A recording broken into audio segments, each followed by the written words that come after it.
Ladies and gentlemen, I am coming to you live from the MyBookie.ag studio. It is Tuesday, December 11th, and today's show is a great one. You get taken into the courtroom for the first time. Brand new segment. Judge Pat debuts today. We even made an intro music video and everything for it. It is a must listen. It's coming to you close. There were some real decisions that had to be made about an old friend of mine, Henry Anderson, and what he did to Steven Hauschka, the Bills Mafia. Oh, yeah. You're going to want to listen to this.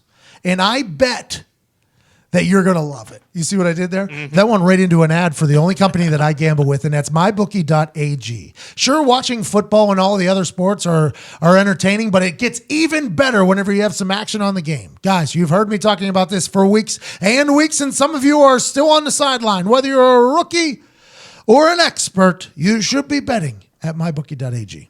If you're the kind of guy that likes to bet a little and win a lot, like the roulette, picking a number, you can hit a parlay. You're going to hear about very close parlays in the conversation later today with the boys. You're going to love this. Best NFL conversation I think I've ever heard in my entire life we had today. I was just a part of it.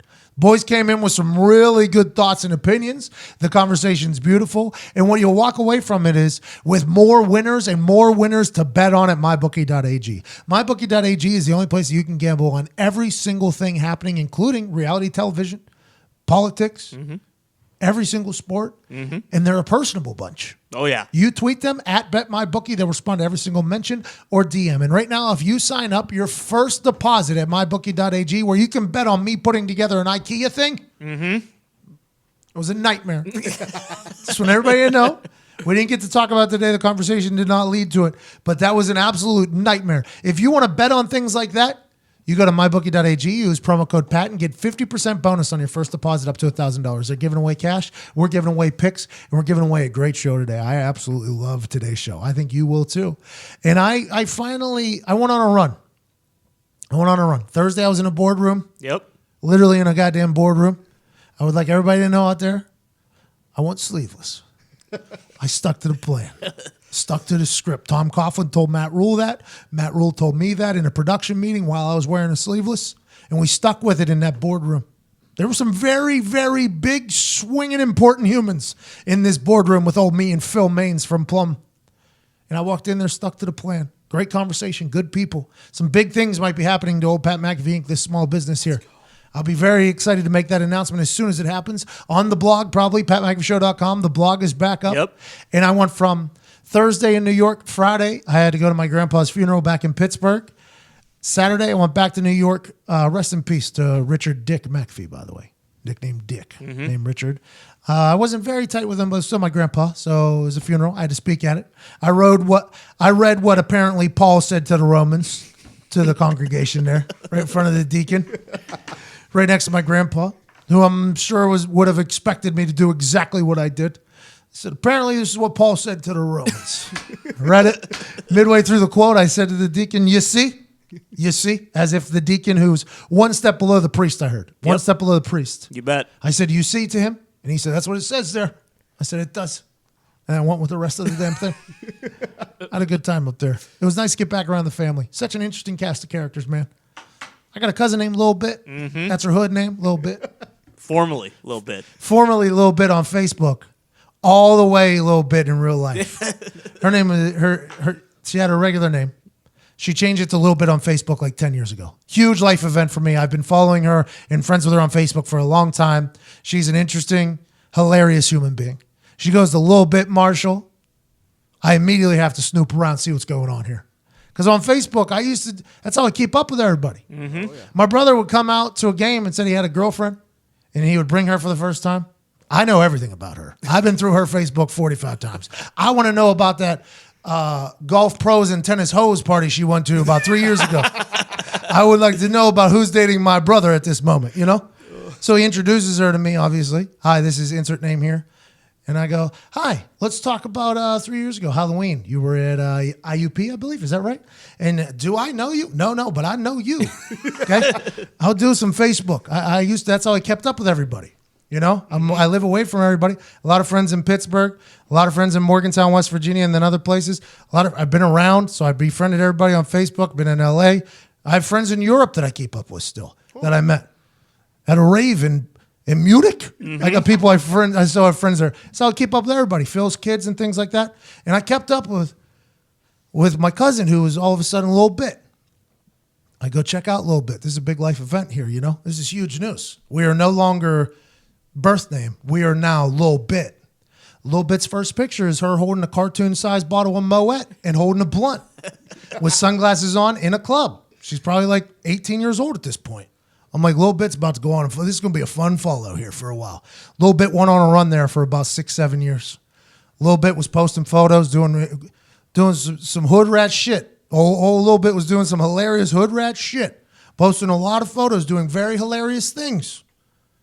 Posting about her walking into a courtroom, telling a judge, yeah, I'm guilty, but I had to do what I had to do, though. And getting the case dropped against her.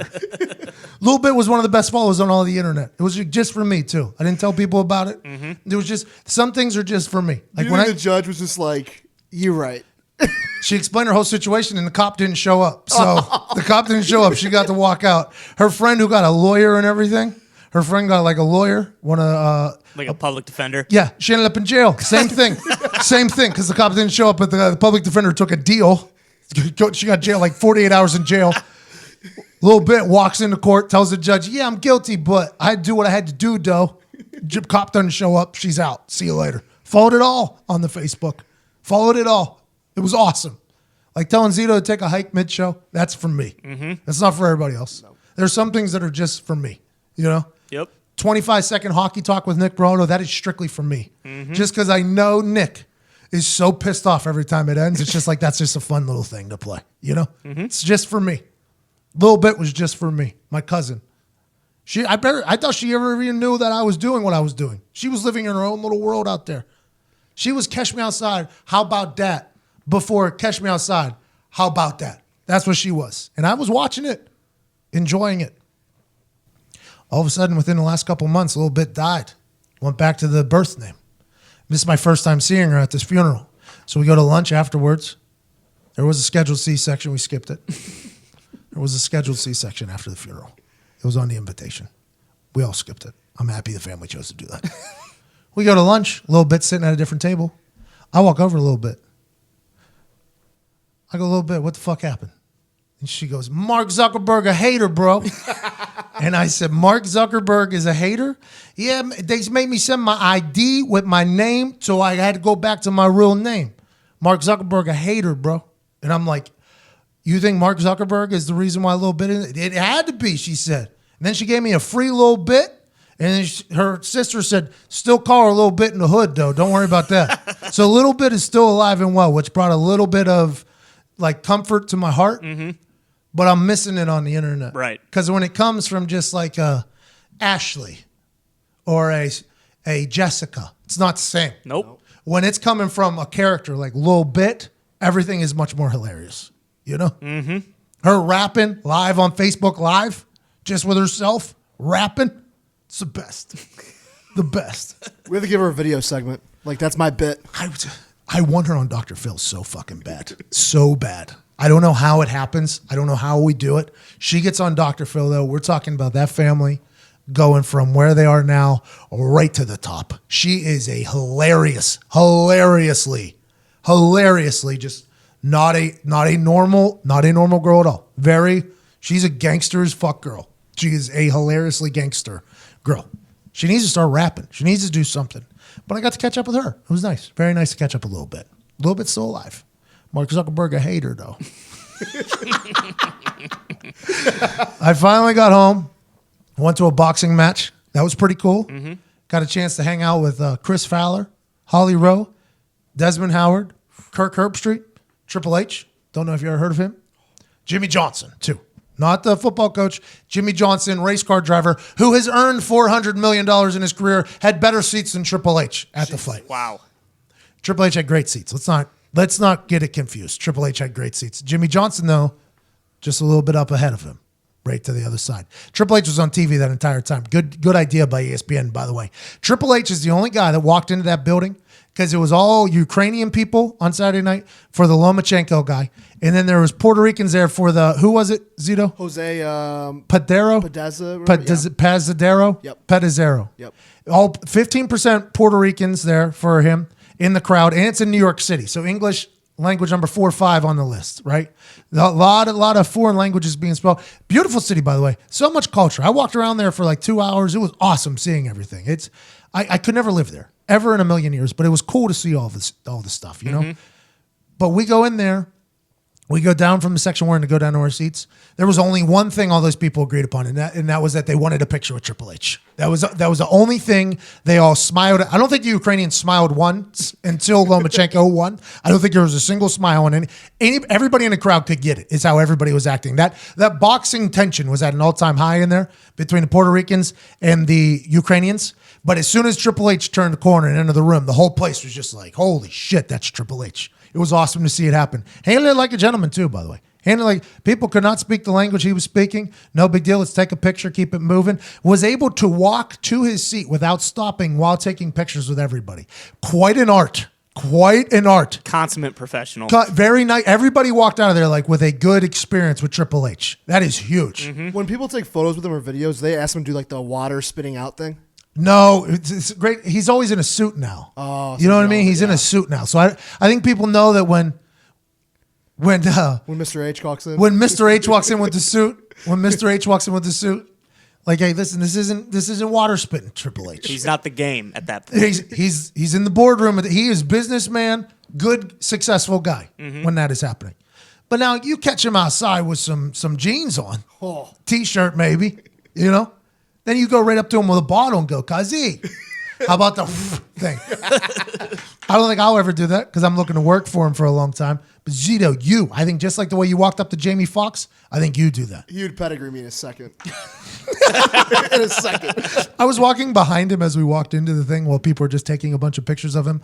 I'm holding a Tall Boy Bud Light. I'm holding a Miller Lite in a see-through cup. I have a backpack because I flew in the day of, and I'm holding my jacket in my left arm. I look like Triple H's fucking secretary, walking right behind him while these pictures are being taken. Not a good spot. But I slept well that night. Goddamn it, I slept well. I flew back to Indianapolis. I slept like a baby because there's only one mattress and one mattress alone that I sleep on, and everybody else in this entire office does. And that's a Lisa mattress. Lisa is the most comfortable bed that you've ever slept on, and it is delivered directly to your door. Without there being a whole go to a mattress shop, roll around on some beds, see if it's comfortable. Oh, is this bed comfortable, or am I just trying to get out of the uncomfortable environment that I'm in the nasty mattress store? Take all of that out of it, take it right to the doorstep in a box. You unpack it in 2.5 minutes, and voila, you have the greatest bed in the history of beds. And right now, you can get $150 off on that mattress when you go to leesa.com/McAfee. That's lisa.com/McAfee. Let's get to the courtroom.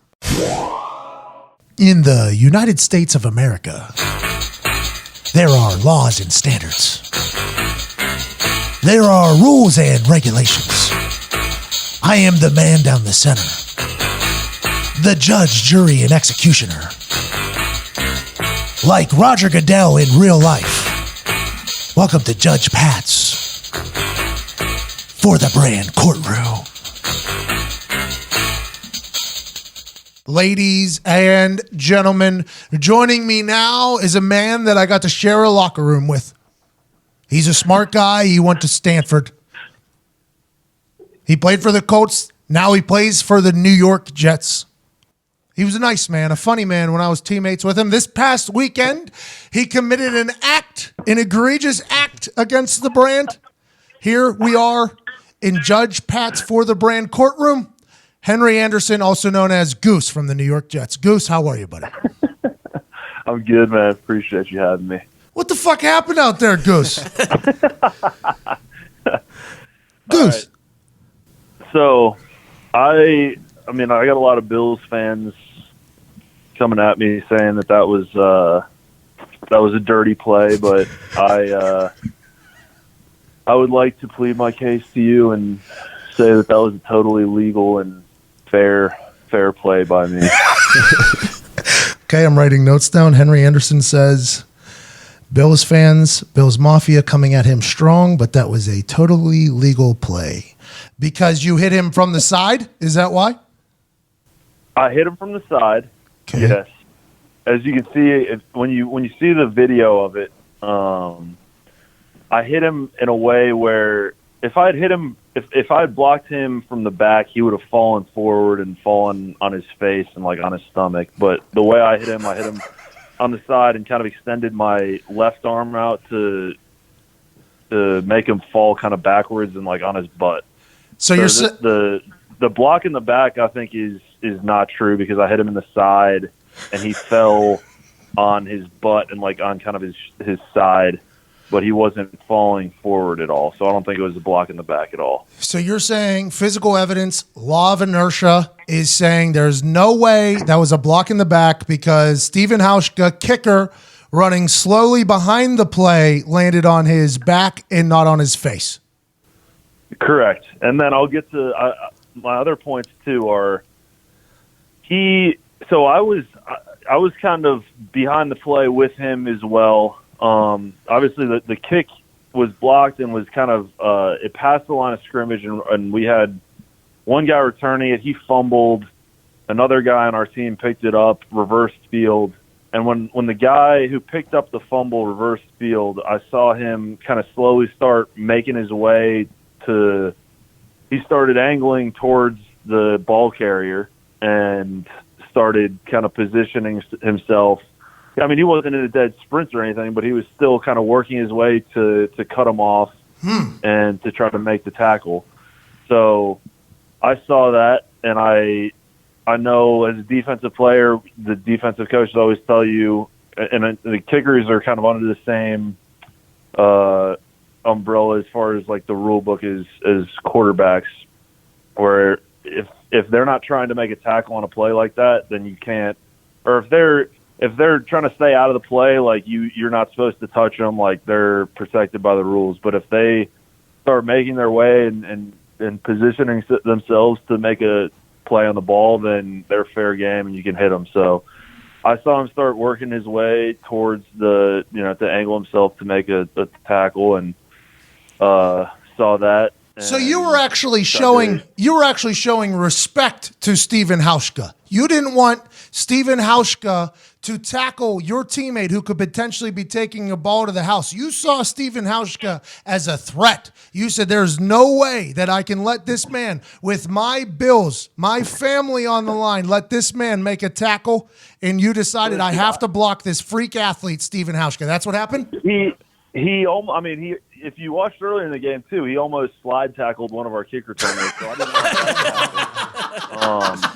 And so I was if I don't make a block there and he ends up somehow making that tackle, then I'm going to get chewed out by Boyer, who you know very well. That is true. I couldn't even fathom it. I figured I would rather hit the kicker legally and within the rule book than not hit him at all and potentially get chewed out by our special teams coach. So I didn't hit helmet to helmet. I didn't lower my head and spear him. I didn't launch my body at him. I kind of put my shoulder into him and extended my arms out, and just because I don't know how much he weighs, but he's a lot lighter than me, and that's, I think, the fact that he was that much lighter made it look like I hit him a lot harder than I did, but it wasn't. If I was really trying to injure him, or if I was really trying to, are we allowed to cuss on your show? Or yeah, you can swear if you'd like to, Goose. You're in the courtroom, by the way. If I was really, I'm close to 300 pounds, and I'm assuming he's probably close to around 200. So if I was really trying to fuck him up, I probably could have put a whole lot more force behind that hit, and helmet to helmet done a lot more damage than what I did. So all right, Goose, I blocked him. I knocked him down, but I think that it was a legal play for the reasons that I was explaining, and I just don't think that. I don't know. I understand some of the Bills fans' anger and frustration, but all right, I'm going to make a ruling here. The rule book. Can I make a ruling here? Yes, you may. after listening to all of the evidence, watching the video, which was very clearly zoomed in on one part of the screen, you couldn't see the rest of the play. So I understand that editing can kind of fuck up with things on the internet. I very much understand that. With the thought of Brant Boyer being your special teams coach when he was with the Indianapolis Colts for 5 years, I basically got him his job in New York. I won't say that, but I was definitely a part of it. Brant Boyer would have chewed your ass out if Hauschka makes that tackle. I know that because the Trindon Holiday tackle, I juked at tight end, and on film, you see him scratch his head out of frustration, and he got buried in the film room the next day. With all these things being said, I think it's positionism by the Bills fans for judging you for blocking a kicker from making a tackle instead of just letting him go and assuming he's going to make another slide tackle attempt. I think you were showing respect to Steven Hauschka, saying, if this guy makes the tackle, that's my job. I have to do what I can do to block him. Hauschka's also got to keep his head on a fucking swivel. There is a danger zone in special teams for kickers. Kevin Huber got lost in it, lost his jaw, literally. Huber would tell you he shouldn't have been where he was. Kevin Huber, good friend of mine. I used to stay either way out of that position, I'd stay back, or I'd go in. That middle ground, which is kind of no man's zone, there's a potential head on a swivel, full-on crush shot coming, because that's the game of football. So, Henry Anderson, I find you completely innocent of any disrespect for the brand, and that's that. Final ruling. I appreciate that ruling. That means a lot coming from you. If I do get fined, I'll make sure to include your ruling in my field. How are you, man? Is everything good over there? Good, man. It's good. I'm liking it up here. It's good to be up here and good little change of scenery, so having fun. Henry Anderson, rookie year, they were calling him Baby JJ. He was being called Baby JJ, like Baby JJ Watt. He was doing that. Him and David Perry, who went through some stuff and has been seen the other side of it. Great dude. These two guys were great dudes, both Stanford D linemen, and they were right in the middle of our D line making moves. He tears his ACL. Is that what you did? Yeah. Tears his ACL, son of a bitch. Comes back, changes scheme completely, ends up in New York. Now he's finding his way, and all anybody knows him from is blindsiding a fucking kicker. And Cordero Patterson grabbing my nuts a couple weeks ago. Oh, that was your taint? Yeah. Why did he do that? Were you being a dick? No. I tackled him, and then I was getting up, and he was just he actually wasn't grabbing anything. I think he did get fined for that, but he wasn't grabbing anything. I think he was just his hand was like where my balls were, and then he was just pushing up on it. So the TV copy again kind of showed a different edit, showed a different story than what actually happened, just because the way it was like zoomed in and stuff. So anyway, but yeah. You still listen to Deep House instrumentals? You said what? Do you still listen to Deep House instrumentals? One of the best recommendations I've ever got in my life. Occasionally, yes. Occasionally. He was like rehabbing. I think you were rehabbing near me. Were you rehabbing near me or something? I forget what was going on. Yeah, I think it was probably during rehab. And he was jamming over there. He was fucking vibing over there. I was like, bro, what the fuck are you listening to? He was like, Deep House instrumentals. I lost my mind. I lost my mind. Good fucking station. Hey, Goose, why are you called Goose? It's a secret, man. Can't tell you. Do they call you Goose in New York? Yeah, up here's been trying to get it out of me, but I've been keeping it a secret. And actually, no one on the team knows why they call it. Because everyone on the team up here calls me Goose, too, and no one knows why. It's a great fucking nickname. They don't deserve to know. Nobody deserves to know. Are you ever going to come to a show, man? Another stand-up show? You ever do any up here? I might go over. I might be doing something like in New York. It's either New York or Pennsylvania, Eastern Penn. We're trying to figure that out right now. Yeah, I went to a few of them when you were doing them at like Morty's back in Indianapolis. So, well, yeah. What are you? Because I know you're not with Barstool anymore, right? No, I'm on my own small business, Goose. I'm running my own small business out here in Indiana. Are you still in that same the same building? Yeah, we still got the electric factor is what we're calling it. It is like the fantasy factor from Rob and Big, but yeah, it's the electric factor. You have to come through. You're never going to come back to Indianapolis, but if there's ever a deep house concert here, fucking come through the office. I'll keep my eye out for some deep house concerts. How many years did you sign to the Jets for? This is the last year of my rookie deal. Oh, so it was like a prove it year? Yeah. How you feeling? You feeling pretty good? I know the season might have been a little tough, but how are you feeling? Yeah, good. You're making plays. We've what's that? You've been making plays? Yeah, I mean I've been playing pretty well. We've got a good like rotate in Indianapolis when I was playing, and when I was healthy, it was like I was playing kind of almost all the snaps, and I'd wake up like Monday and Tuesday just feeling like I got hit by a train, and like the whole week of practice I'm just like trying to recover from the game. But here we've got a good rotation with our D-line, and we split the reps fairly evenly. So it's like you kind of feel a little bit fresher when you're out there, and then it's like during the week of practice you kind of recover a lot faster just because you're not taking as many hits and not as many bumps and bruises. So body feels good, healthy, and just trying to finish the year strong and see what happens with my next contract. Hey, I'm proud of you, buddy. You went through some real shit there and terrible timing on everything. That kind of happened for you, and you made it happen. I'm happy for you. Let's take it easy on these goddamn kickers. Maybe just a hand block, Maybe just grab them by the chest. Yeah, after some of the tweets at me, I probably won't do that again to a Bills kicker, because I know the Bills Mafia is pretty passionate. So hey, there's some real motherfuckers up there. They had to ban them. They had to ban tables to protect them from themselves up there. All right, Goose. Take care. Good luck the rest of the year, man. Tell everybody I said hello over there. All right. Appreciate it, man. Hey, I appreciate you too. Thanks for coming on, and good luck with everything. Keep me updated.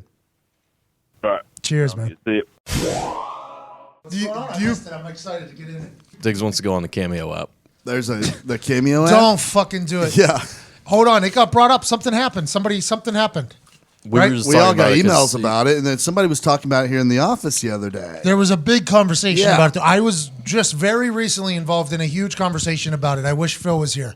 Huge conversation. Something's happening with Cameo. Yeah, there was something happening. Was it one of your agents talking about or something? Yes, something happened with I Cameo. mentioned that Connor was on it because I saw Connor advertising it on like his Snapchat or Brett something. Brett Favre accidentally on the Cameo thing put out like a message for a white nationalist group. Oh. Nice. He got like swindled into it. What is the Cameo app? It's an app where you make a video. It's a shout out. They give you a script to read basically, and you send it. His voice, his video that he made was for like a white nationalist group. Yeah. Yeah, that's obviously one of the. Now, also, I was like, I shouldn't be on this, but that was like, I can't. I don't only know who you tell me I'm making this for. He had to come out with a statement because the video started getting spread around Facebook. Yeah, because he read his script and it was like he had no idea that it was for a white nationalist group. It happened to somebody else too. They only said this is for Kevin. They don't say it's for Kevin, the Grand Dragon of the KKK. Love what you're doing, man. Hey, Kevin. Love what you're doing, man. This is Brett Favre. You just keep on putting on the good word, brother. Put that on their fucking racist ass Facebook. Brett Favre selling copper fit to all these racists and CVS. Walgreens is like, hey, our as seen on TV section with all your stuff has really seen a spike in Mississippi, Georgia, Alabama. Do you know why? No clue. We do. You're the spokesperson for the KKK. Alabama, Mississippi, and Georgia did not deserve that. They kind of did. Forgot Tennessee. I've seen a couple documentaries on those folks. I enjoy learning about humans like that. Yeah. I watch all the locked up stuff. I watch all that stuff. I'm very intrigued by the group of people that just absolutely, totally devote their entire lives to hating people. What a fucking incredible skill to have. Nick does it to all humans. Some people choose. Yeah, I'm not humans. discriminatory. Anybody can get it. It's very nice of you. Equality hatred. Yeah. Across the board. That'd be Stand up. exhausting, though, right? Yeah, it has to be. Why do you think I'm so tired all the time? Bro, What shit I gotta deal with? I watched this one where this couple was printing up flyers for a rally, and they were like stamping every single one. It was like 5,000 of them. They were just spreading the word. This lady might have spent 14 hours stamping. Hey, what are you doing? Hey, what are you doing today? I got 5,000 letters. I gotta go. Shit. I gotta go print them out and hand deliver them to people just to see if they'll come walk on a street with us to tell people how bad we hate black people.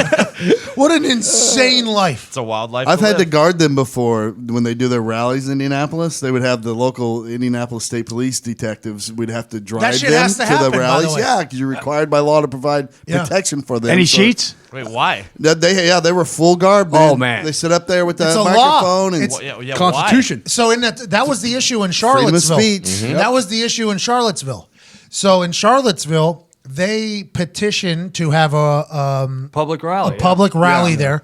So the cops, even African American cops, those are always the ones that are so surprising. Whenever it's that you see like the epitome of a gentleman, an African American police officer protecting an asshole white racist guy. It's Yeah. like those pictures happen all the time. They have to protect. them. My partner in my car was black. He was the oldest detective in our group. I used to call him Shaft. His name was Frank, and he had to ride in the van with me to drive these assholes I to the get rally. having to protect them or whatever, have to just so there's not violence breaking out. But I don't understand why you have to carpool them to where they're supposed to go. Because they're afraid that someone's going to Can't attack get their them. own fucking ride. No. Dude, And any group that they have asks no the money, state by to the way. protect them during the rally, you have to protect them. That's crazy. Well, fuck, I'm gonna use that for Uber instead of it's a free fucking ride. Hey, by the way, I'm planning a riot, 2:33 a.m. Friday, Saturday night, right outside of my house down there. I'm gonna petition some real shit. Great weekend this weekend. Great weekend this weekend of football. Probably the best NFL Sunday to date. So much crazy shit happening. Oh, dude. I love it, man. I is sit in front of unbelievable. these six TVs and just watch everything happen. Connor was at the Miami Miracle play to beat the Patriots, and anybody who's been listening to how Connor bets, Fucked up. the good call. If he's in the building, they're gonna lose. The fade Connor season is real right now. How was your day down there? That was the biggest play probably of the decade. Oh, yeah. Stanford, Boise State, that play. I've talked about it a couple times now. It's real. You were there. You're a diehard Patriots fan. Tom Brady he lost to Ryan Tannehill, Miami Dolphins. That's what happened. Ryan Tannehill beat Tom Brady. He was he was a 5 out of better 6 quarterback times. that day. 5 out of So, last 6 so when we got times. to the stadium, it's 10:50. Oh, Okay. so we're just going to Ryan Tannehill. We'll talk about him later. Screw Ryan Tannehill. Oh, okay. Oh. Oh, 10:50 we get to the stadium, right? By the way, in that miracle, Ryan Tannehill gets a touchdown throw. Yeah, of Yeah, course. yeah. Do you think Ryan Tannehill could throw 80 yards? No. On his knees. It's weird that Gronk Bill was in there. though. Belichick has done research on Tannehill. That guy can throw it 84, 85 yards. But you forget that Chicago, we almost lost on a Hail Mary. Everyone keeps That forgetting. was from the 50, Connor. Fair enough, though. You're not going to let that happen again. Like From if the they 31, if he throws it up and someone catches it way down there What, on on the the hook and ladder, 20? there's a better chance of scoring than him throwing at the 50. I mean, there's a couple players who really, really should have made the tackle. Gronk. And before Gronk. And also, you're not going to put a defensive touchdown on your offensive tight end being back there. He's back there for a reason.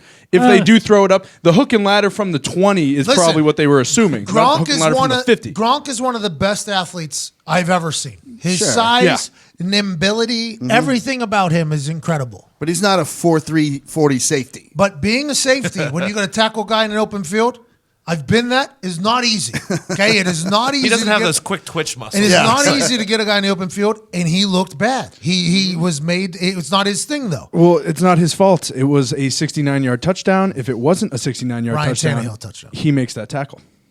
Rob Gronkowski is so obsessed with the number 69 that he let it happen. That's what BFT said. I respected that observation. I respected it a lot, though, that he could put that. We can't put that past Rob Gronkowski. We honestly cannot. No, we can't. Rob Gronkowski, incredible football player. You said going into the game, though, Miami always gives Patriots trouble. Always. In Miami late in the season. I'm pretty sure I said during that week 4 speech. Yes, to you Patriots did. State, I'm pretty sure I brought up we'll probably lose to Miami in Miami. I think you actually did. And I want to let you know, I thought of you whenever I was figuring out how. I was going to Mick Foley off the cage through the table of my bookie.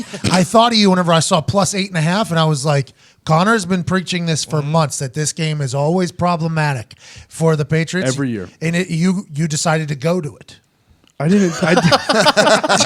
This is Dad's birthday. Hey, Dad. Hey, Steven. Dad's birthday. Well, Son of Steven here. Connor, let's go to this game that they always struggle at. It's good weather. and we did see. Hey, we were on. So we had nice seats. We're in the end zone. End zone side of Tom Brady's 580th touchdown. I don't know if you guys know about this. Pretty big deal. He's now the sole possession of first place of most passing touchdowns. Man, that's awesome. So we got to see that. I guess that was what I thought about the whole entire flight home before, because I sat next to the exit door on the flight home. so I was glancing at it about every 5 minutes. Hold on, because we could do it. We texted a couple times that Connor could have potentially been dead. I FaceTimed him, no answer, and then Delta puts him next to the fucking exit. A lot of signs pointing to. Sir, you are on the exit road. Do you know that? Yeah, I do. I was wondering. Were you wearing your Patriots jersey? No, I actually left. I put my Brady jersey. Yeah, well, because I got dressed for the cold weather before the flight. Hey, did you take any heat leaving the stadium after that play wearing the Patriots jersey? So this is what happens. Here we go. So I'm excited for this. Has anybody else heard this yet? No. Yeah. Yep. So, first of all, when we got to the stadium, it's 10:50. I don't feel good about it at all. I get out of the car, have a chip or two, kind of take in the air. Go for a walk, throw up 3 times, including the Miami Vice I had from the lunch before. I was about to say, is this because the night before? No, not the night before. I just had this bad feeling in my stomach. You were nervous about the game? As a fan, you will puke before a game? I wasn't nervous, but when you get the bad feeling, you get the bad feeling. And I'm not Todd, so I wasn't pushing it down. Because you need to be pushing all your throw up down. Yep, he needs to be keeping the weight Don't in. forget that, Todd. Hold on, though. Diggs, as a fan, you're a pretty diehard Pittsburgh fan. I was playing in games I wouldn't get nervous to puke in. As a fan, is that a real thing that happens? Yeah, because you have no control of the game. There's nothing you can do. So you're saying my happiness is dependent upon a group of men right now that I have no control over, and they could lose this game. Yes. So I am very nervous for my future happiness that Ryan Tannehill's Dolphins are going to beat the Patriots. That's what you were thinking? Exactly. That's very sad. And you puke? Puked. With a D on the end, multiple times. 3. I didn't puke. I puked. Oh, my God. It was... Todd. The fact that you're that emotionally invested is insane. You have to understand. It's not called being a healthy. fan, This is Todd. some of the most being crazy. This is some of the most stressful times for me. We could be. These are the last few years of Tom Brady. My life is going to change very, very seriously in a very short period of time. Also, there's whispers that Brady has a little knee injury too now, so not good. I wonder where that's coming from. Well, he lost to Tannehill. Yeah, I wonder where that's coming from. Well, it's this Tennessee play. Tennessee, apparently, there's whispers that he partially tore ACL. Which is not good, by the way, anybody. And he was down after one of his touchdown passes. And he just walked off. It was fine, but I don't know. Whatever Guerrero's putting in the water over there, we'll take it. Oh, you need to go see Guerrero with the throw-ups before the game. I need to see more than just Guerrero. TB12, so you feel bad before the game. You puke in front of other humans. You embarrass yourself. Rolled myself a cigarette.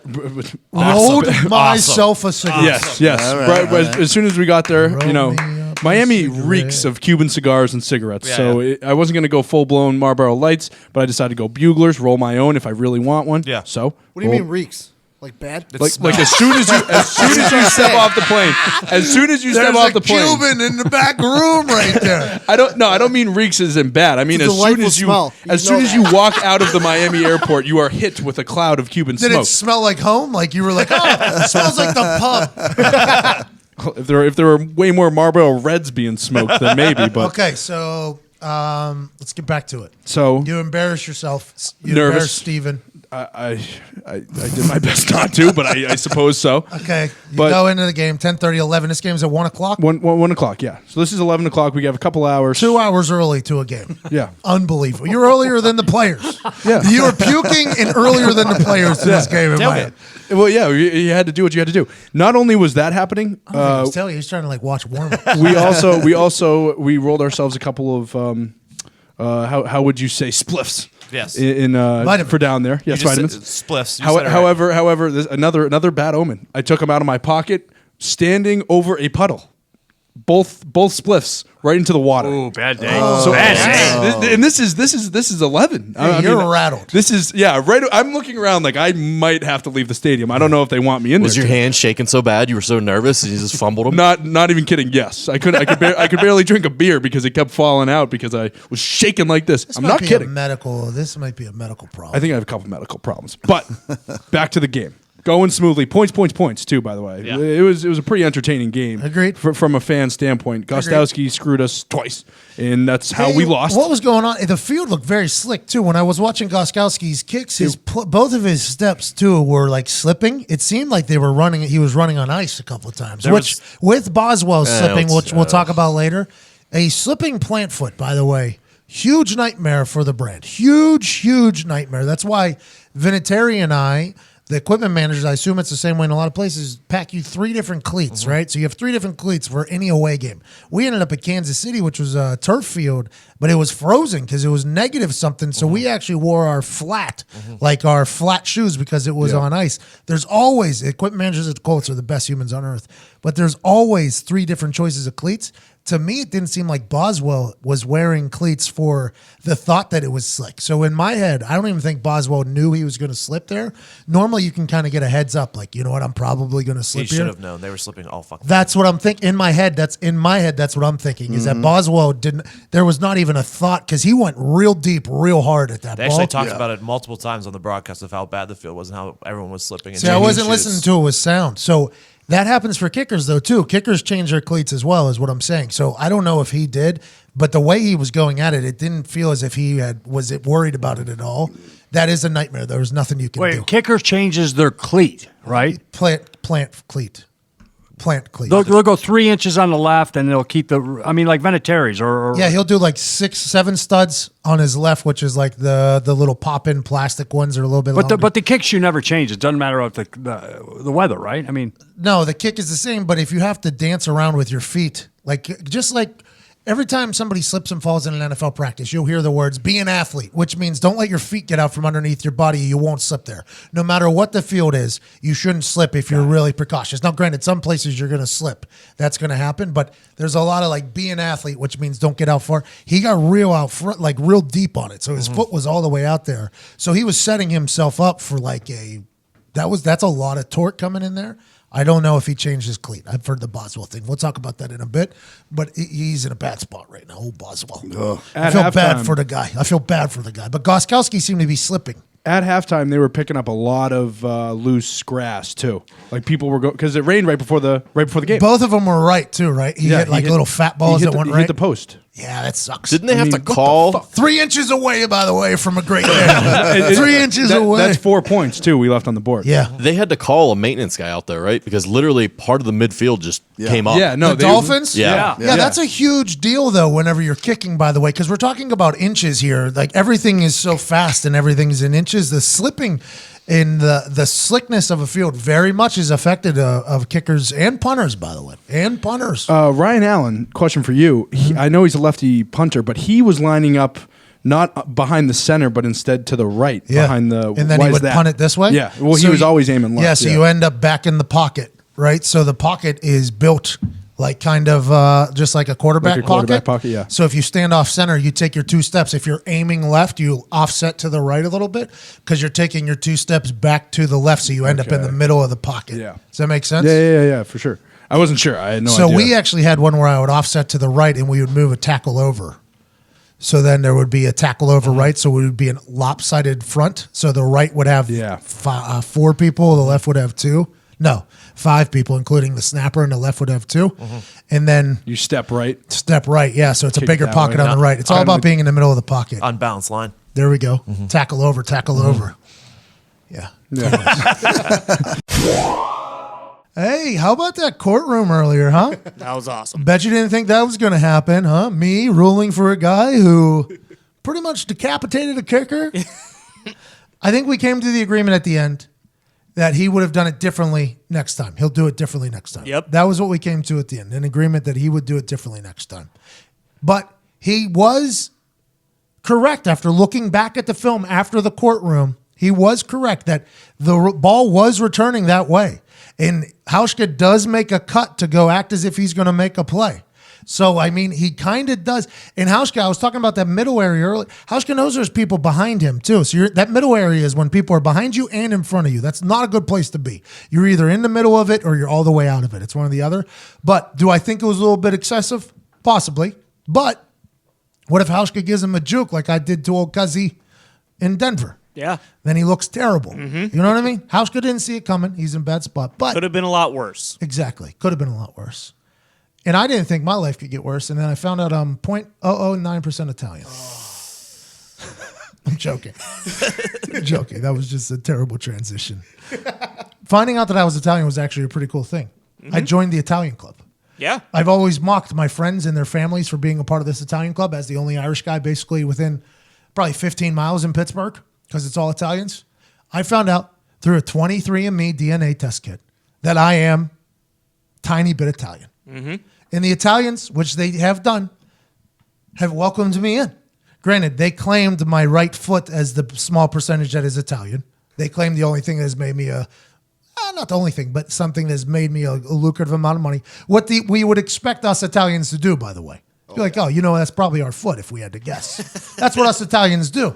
And it's an honor to be Italian. Now, granted, I am very Irish. Let's not get crazy. St. Patrick's Day, I am still very much about it. Corned beef and hash? Not really. Not really. not really. I get burnt. My face turns red easy. I love St. Patrick's Day. I'm Irish. Okay? My name's Patrick McAfee. It's about as Irish as it comes. That's a very Irish name. Free the snakes. My brother Jason Ryan McAfee. Very, very Irish. But what I found out, which I think was very intriguing, was I was also a very small portion Italian, which made it cool. I had a whole new family all of a sudden, and that was in the Italian club. And there's just so much to learn and discover about yourself that 23andMe offers. Find out little tidbits about your facts, about the way you are constructed and built, which might not be the same as your siblings, by the way.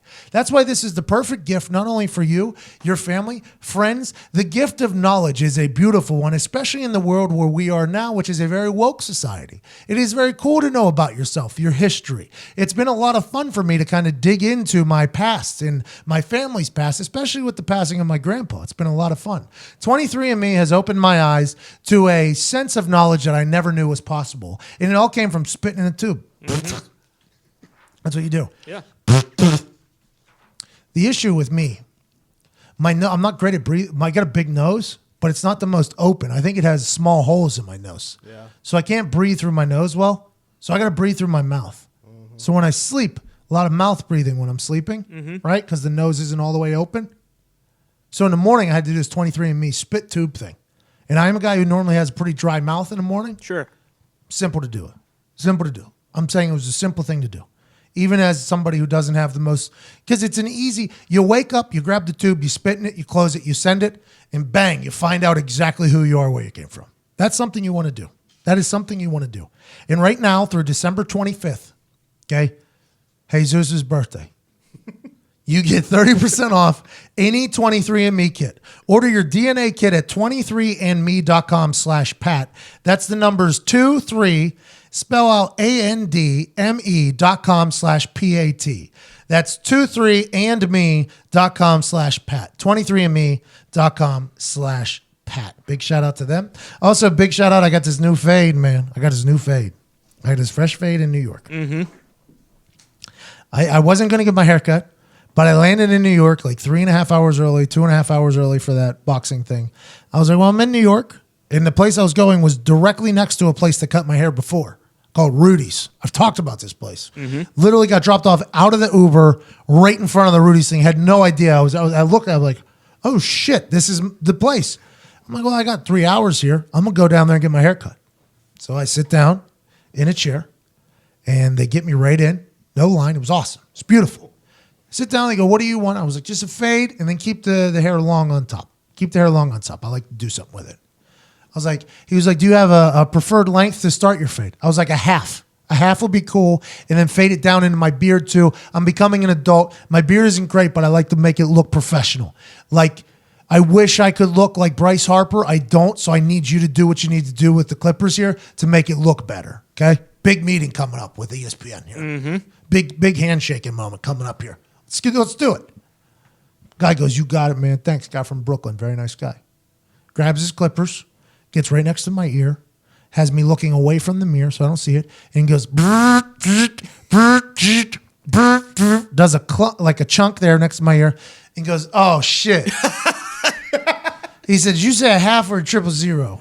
I was like, a half. He goes, okay, we're going to have to work a little bit. This is a 000. I was like, what does that mean? He goes, well, there's a half 000 and then there's 5 zeros. We're at 000. We're pretty tight. And then he turns me around and look at it. And I'm like, no, that's bald. Yeah. You shaved my shit. You want no guard. You shaved my shit. He's like, yeah, we'll work it.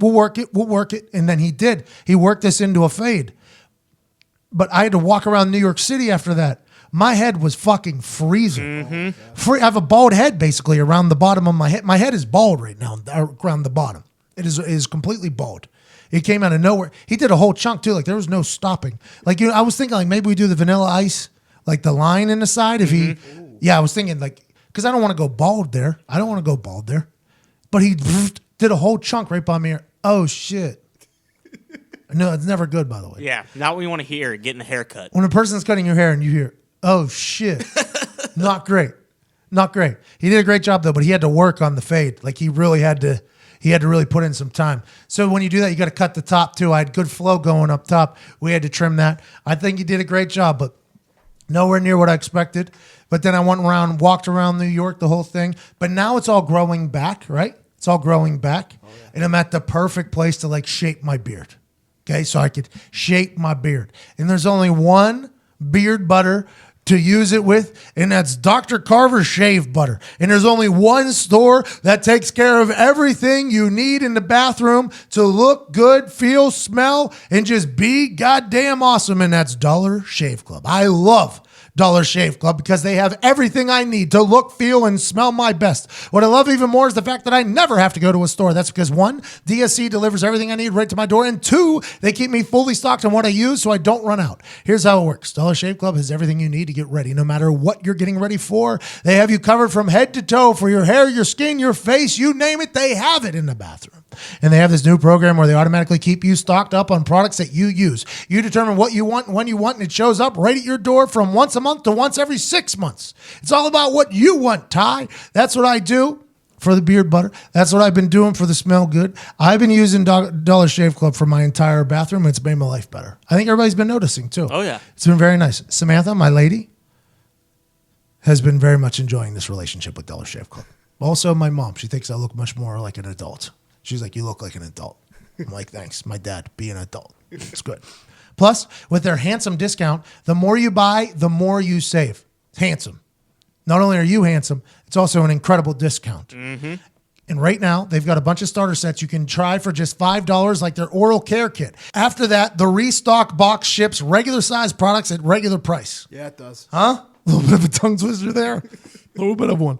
So what are you waiting for? Get your starter set for just $5 right now at dollarshaveclub.com/America. That's dollarshaveclub.com/America. Let's get back to this conversation. By the way, big giveaway at the end of the show. Oh, yeah. I didn't make this announcement, but if you compete in the challenge at the end of the show, and it's a good one, I'm giving away more Christmas sweaters. So we gave away, I think, 5 last week, and we're going to give away, let's give away 2 more.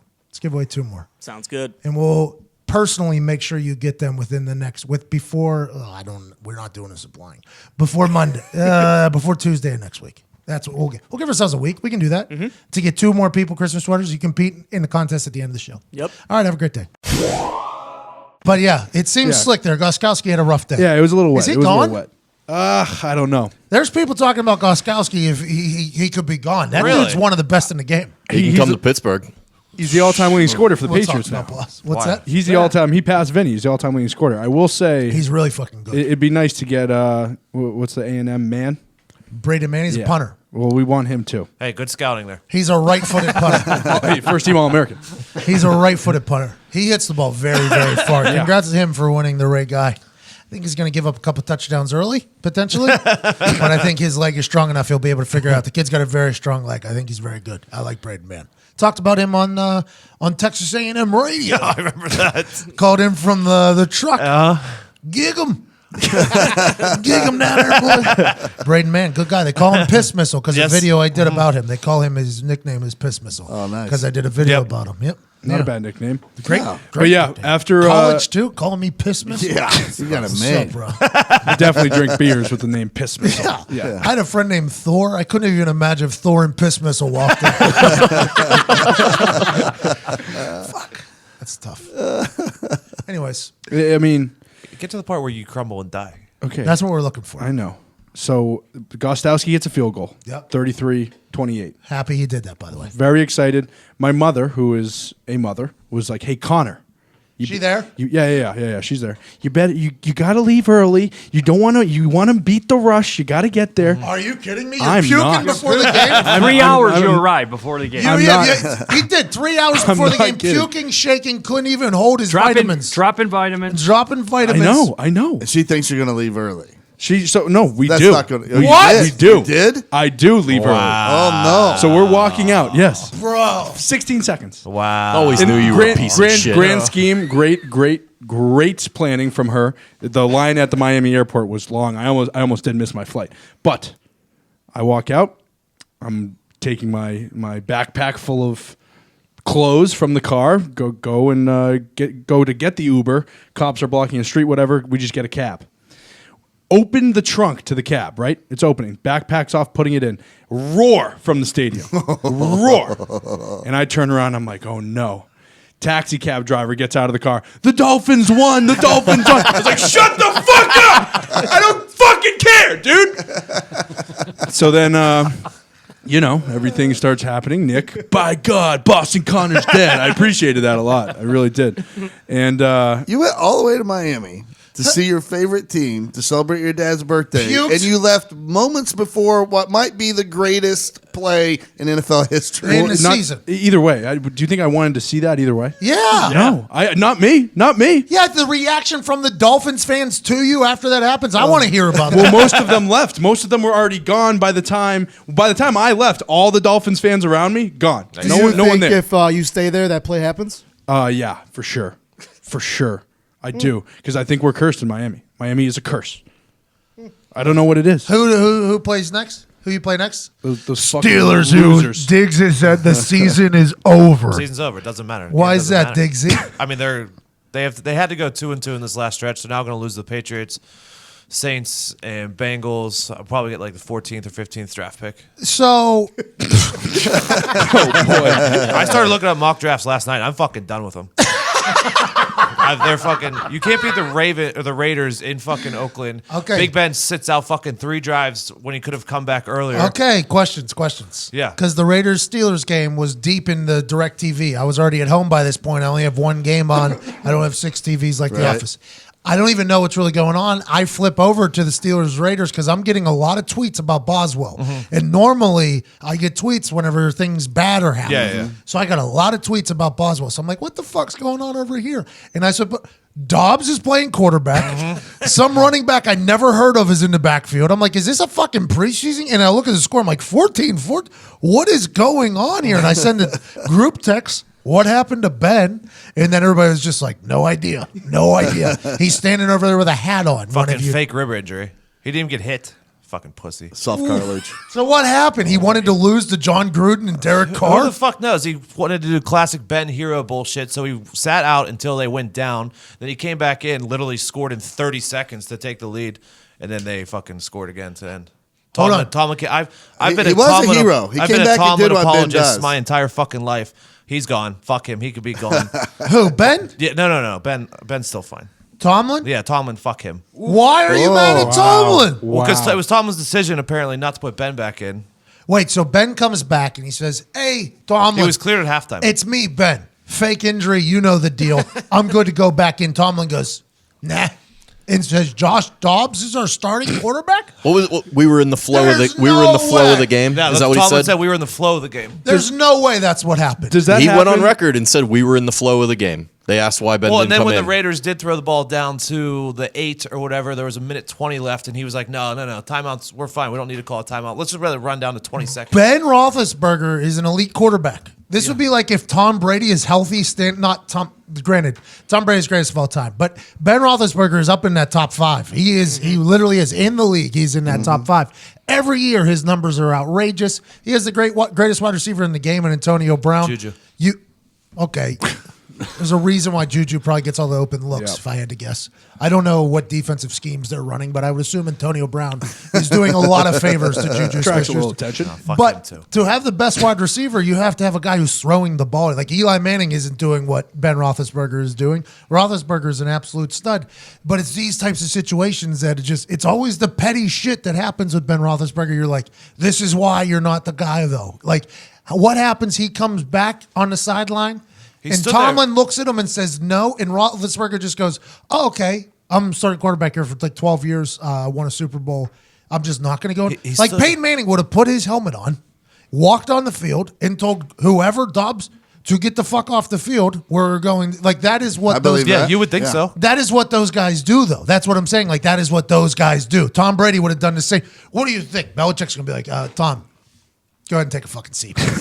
Like, who the fuck is going to do that? Normally, Ben would too. There's been times where they've sent the punt team off and Ben has sent him back. Like, he has the ability to do that, but he stood there for a quarter and a half. Why? Who the fuck? Because he's. I don't Does know. this happen because they know the Ravens already lost? Or no? Does that not happen? No. The Ravens already lost, by the way. They need to win then, right? Yeah. Isn't it? Yes. It's a must win. Yes. Even a bigger reason to win. They needed to go 2-2, and they were going to beat the Raiders and Bengals and lose to the Saints. Hey, the that's Patriots, crazy to me, though, that they treat Ben Roethlisberger like that. And now they're out of the playoffs. I wonder what that is. You call out wide receivers in the media. The locker room maybe doesn't get behind you anymore. Coach is like, fuck this guy. Dobbs, this guy who's in his 5th game of his life, is in. I had fucking Tennessee fans. Don't worry, he's really good. No, he fucking sucks too. Who, Yeah, he Dobbs? does. Yeah. He looks pretty good, though. No, he he looks sucks pretty dick. athletic. Yeah, sure. Yeah, he can run. Yeah, sure, yeah. But he's not a that'll guy get you who's somewhere. put up 500 yards in a game before. Ben literally came in and ran like a 5-play drive and scored immediately. How does that happen? And then that Mickey Mouse fucking baseball field. Get a real goddamn stadium. That is true. I'm with you on that. I mean, how does that? You think that's what happened with Buzz? It's exactly where the fucking infield used to be. I wonder what happened if, like, maybe he's not comfortable with one of those real, like, there's guys. I don't think he's comfortable with anything. He's in a bad. You got to admit, having a baseball field in 2018 in the middle of an NFL stadium is comparable to having a patch of grass on ice. It's bad. I mean, that's bad. I don't give a Those- shit. Who cares hey. if they play back-to-back nights? Well, one they don't give baseball? a shit. They're leaving. They're leaving. They're going to Vegas. That's why they're leaving, though. By The the way, A's are getting a new stadium. The Raiders are leaving because of that. So that's why They don't doing want to it. be there. Yeah. But Janikowski used to kick off there. We'd watch the film, and there'd be a hash mark with like an inch and a half of grass, and that's where the tee would be lined up. Because like kicking off on that dirt is just like a fucking nightmare. It's a full nightmare situation. Well, this was where I assume where the dirt was, and they put sod over, and it just wasn't. Yeah. But I'm just saying I the know. whole thing seems. But to me, that's why you change your cleat, though. I don't know They why. literally showed the know trainers, why. the Steelers trainers, during the game. It was probably like the second quarter, end of first, second quarter. They were wheeling out 4 bags of cleats for the Yeah, entire team. because to Switzer change. had a chance Yeah. to score early, and he slipped. So the entire team knew. So I wonder if Boz just has something where he doesn't like the bigger cleats because it is a little heavier. It's a Yeah. little clunkier. It definitely looked like he planted that foot with complete confidence. Like, it was Complete great confidence. force. Like, He ooh, was- it's going to stop. Yeah, And it there didn't. was no hold back I think at he all. went out there thinking he was going to crush that ball. Yeah. Like I think he thought he was going to give that all he got, and he just flew. By the way, what if he did finally get to the point where he was like, all right, I'm just going to let it go. I'm back. Yeah. I'm back, baby. I'm back. I just want to go. Boz is back. Man, you know what? This has been a rough year, but this is one that they need. This is one. I'm going to go out there. got us. I'm going to hit I got us. No thinking. I'm just going to hit this as hard as I fucking can. And then he goes out there and just Well, that's in his Steelers head, had fucking- as he's slipping, is just like, not again. And this is after they had 15 seconds left from their own 20. They do a hook and lateral play, and Juju runs down to the opposite Great play. 15. Incredible play. And then those announcers for the Colts game was terrible, by the way. Who were they? Do you know? Just cynical men. Like, hey, I'm watching this game. Like, stop making me miserable with you. Like, oh, this is bad. This is terrible. Hey, cheer up a little bit. I see. The Steelers-Raiders guy, whoever was calling that game, was like, he got out just in the nick of time. I was like, there's 5 seconds left. You know these motherfuckers run 40 yards in like 4.2 seconds. It was on Fox, which I have no idea why. He had nothing but time. He could have kept going for sure. He's like, he was pushing it there. No, he's not. What are you talking about? These dudes run forever in 5 seconds. So I knew they were in trouble when they were trying to sit on that 4-point lead, and they had Dobbs in the game still, and then the Raiders scored. Okay, Ben comes back in, they marched on the field, they scored. In my mind, I'm like, jokingly, I was like, they left too much time. Too much time for Derek Carr. You don't leave that much time for Derek Carr. 50-yard prayer. And lo and behold, they fucking marched right down the field and punched it in, and I was like, fuck. Hey, there was a lot of cool shit that happened, though. Jarvis Landry, he took celebrating to a whole nother level. He celebrated 3 motherfucking times. I don't know if anybody saw this. He did a celebration. I don't know if it was Jarvis Landry. I feel like it was Jarvis Landry. He scored twice. Yeah, He did a self-celebration on one where he did like a fake floss. And then somebody came over him and told him about the planned bonfire I saw the celebration. bonfire. I like that. So then they have to wait for everybody to get to the bonfire. They're still showing him just standing there. Everybody comes sprinting over. They sit down, do a bonfire. And then he goes and does a Lambeau leap. He did 3 celebrations, legit 3 full. I thought I was watching basketball. I'm like, I thought they were going to bring out the full fucking Rocketeer thing. I was like, this is awesome. The city of Cleveland need that, by the way. When you score in Cleveland, you have to get all of your celebrations that you had planned out for the year. They didn't deserve that, man. Hey, Jarvis Landry didn't deserve that, but it did feel like that's what was happening. When he did the Cleveland leap there and the fans were cheering and Baker threw that dime, I'm like, good for the dog pound. They've had fucking old Hugh Jack City over there for years losing. They got something over there, Diggs. There's a lot of people there that think they're going to win the division this year. They're out of fucking their minds. Hey, I said since Hard Knocks about the amount of talent. That team, though, legit, that team is something special, Diggs. I like watching them. If you're a Steelers fan and you're watching your head coach bench your starter in the middle of a fucking game in a playoff hunt. Oh, wait. You think we're worried about Cleveland? Yeah. I think you should be. Since when? Next year. They went 10-6 with Derek Anderson and then didn't win a game for another Next century. year, Baker Mayfield, I think, is a stud. Now, granted, he might get hurt. Something happened. He's small, so he might get hurt. Drew Brees has figured out a way not to get hurt, though, and he's a tiny little fella, too. I think, in comparison, obviously, people are going to be like, Drew Brees is like 6'1", bro. Whatever. You get it. Baker Mayfield is a stud. I see what you're saying, and I think Baker's really good too, but he is so far down the list of things to worry about right now. I think that is your immediate worry. Cincinnati Bengals are thinking about hiring Hugh Jackson. They got no fucking shot. The Baltimore Ravens, Lamar Jackson, that offense is going to become something probably predictable if I had to guess. It happens with RG3. It happens with these new Cameron Newton, same thing with these click offenses. Not click. Yeah, niche offenses kind of get figured out by very smart people in the NFL. Yep, I agree. That's kind of what happens, That's why you see things kill, and then all these geniuses have an entire offseason to figure out how to stop it, and it kind of goes away. That's why talent always wins in the end instead of scheme. But I think Baker Mayfield is a problem for you. I think Baker Mayfield could be a problem. You're putting a lot of faith in them to hire the right head coach. Yeah. Whoa, the right offensive coordinator. I've been hearing this for 25 years. You don't like Greg Williams as a head coach? Whoa, he got 3 wins. Yeah. 3 wins. 65-yard bomb that in the it fourth took quarter. Hugh Jackson 3 years to get 4 years. 3 years to get 4 wins. 3.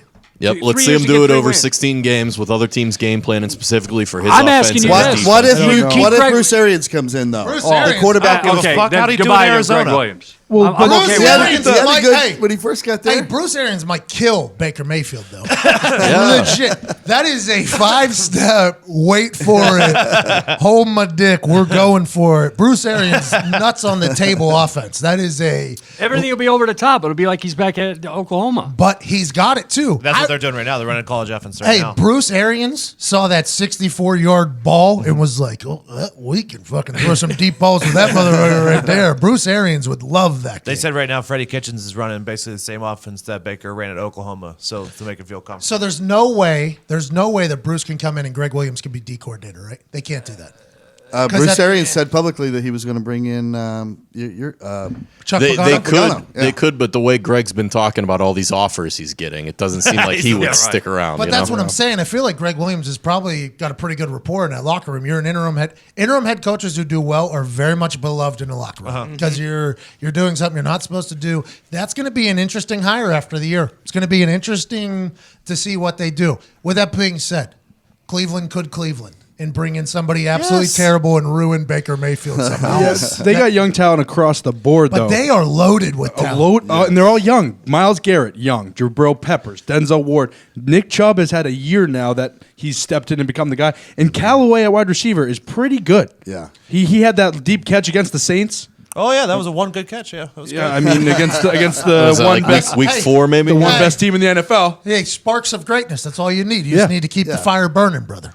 Just saying, you guys are saying all the same things we've heard for years. I don't know. No, but Baker Mayfield's a different player. And that's the issue. They said that about Johnny Manziel, too. And Brandon Whedon? Did they say it about him, too? No, not about Whedon, but they did say about Manziel. They did not. They did not. No, they did not. About Manziel, they did not about Whedon. I was excited for Manziel to get there. I'll tell you that. Well, he won one game there, and he was fucking next night. You're in the same What boat did he do as the me, next though. night? Oh, you missed the meeting. No. I'm saying he was the next. He was like their shining knight in armor. Like, there's no denying the Browns are better. They're going to be better. But it's a tall task to go and then just dominate the division. Here I am. But as a guy who thinks the Colts are probably going to win a Super Bowl within the next couple of years, I am saying the Cleveland Browns are going to win the AFC North within the next 2 years. Two. Put it in. Put it down. Lock it down. Lock it the fuck in. Lock it in. Lock it in. I want to call my bookie and make a bet. I'm like, yo, can you give me some odds for this? I don't really see anything that would make me want to dispute that. I mean, Especially Steelers the are Big getting you're going to the shitter. You guys are you're benching your starting quarterback mid-third quarter. Roethlisberger's not getting any younger. I mean, Big Ben's goddamn. wicked old. Like You Big Ben guys, is an you old guys quarterback, are just so like Brady. easily swayed. It's unbelievable. I just think they're playing really well right now. They look like things are a lot clicking. of tells. I think there's a lot of How'd tells. they do last week? We don't know. We don't know, Diggs. Right. We don't know. Each week is its own season. Okay? Look what they've been through. I think to come back and look like what they do now that quickly, I think it's a good sign. Now, the only issue with this whole thing is San Fran did the same type of thing. Yeah. But San Fran also lost their quarterback first game whenever he tried to juke instead of fucking just go out of bounds, Jimmy. Just go out of bounds, Jimmy. The entire 49ers faithful is just resting on your beautiful, beautiful face and shoulders. Just run out of bounds week one. Yeah. San Francisco is probably a very good team if that's the case. And they're George gonna be better. Kittle is going to be on the show. He's got meetings. Probably a lie, but I'm not waiting. I sent him a DM at halftime asking him to come on the show. I'm going to get in here early. He said, absolutely. Today, the schedules didn't line up. I love George Kittle. Great game. Friend of the show.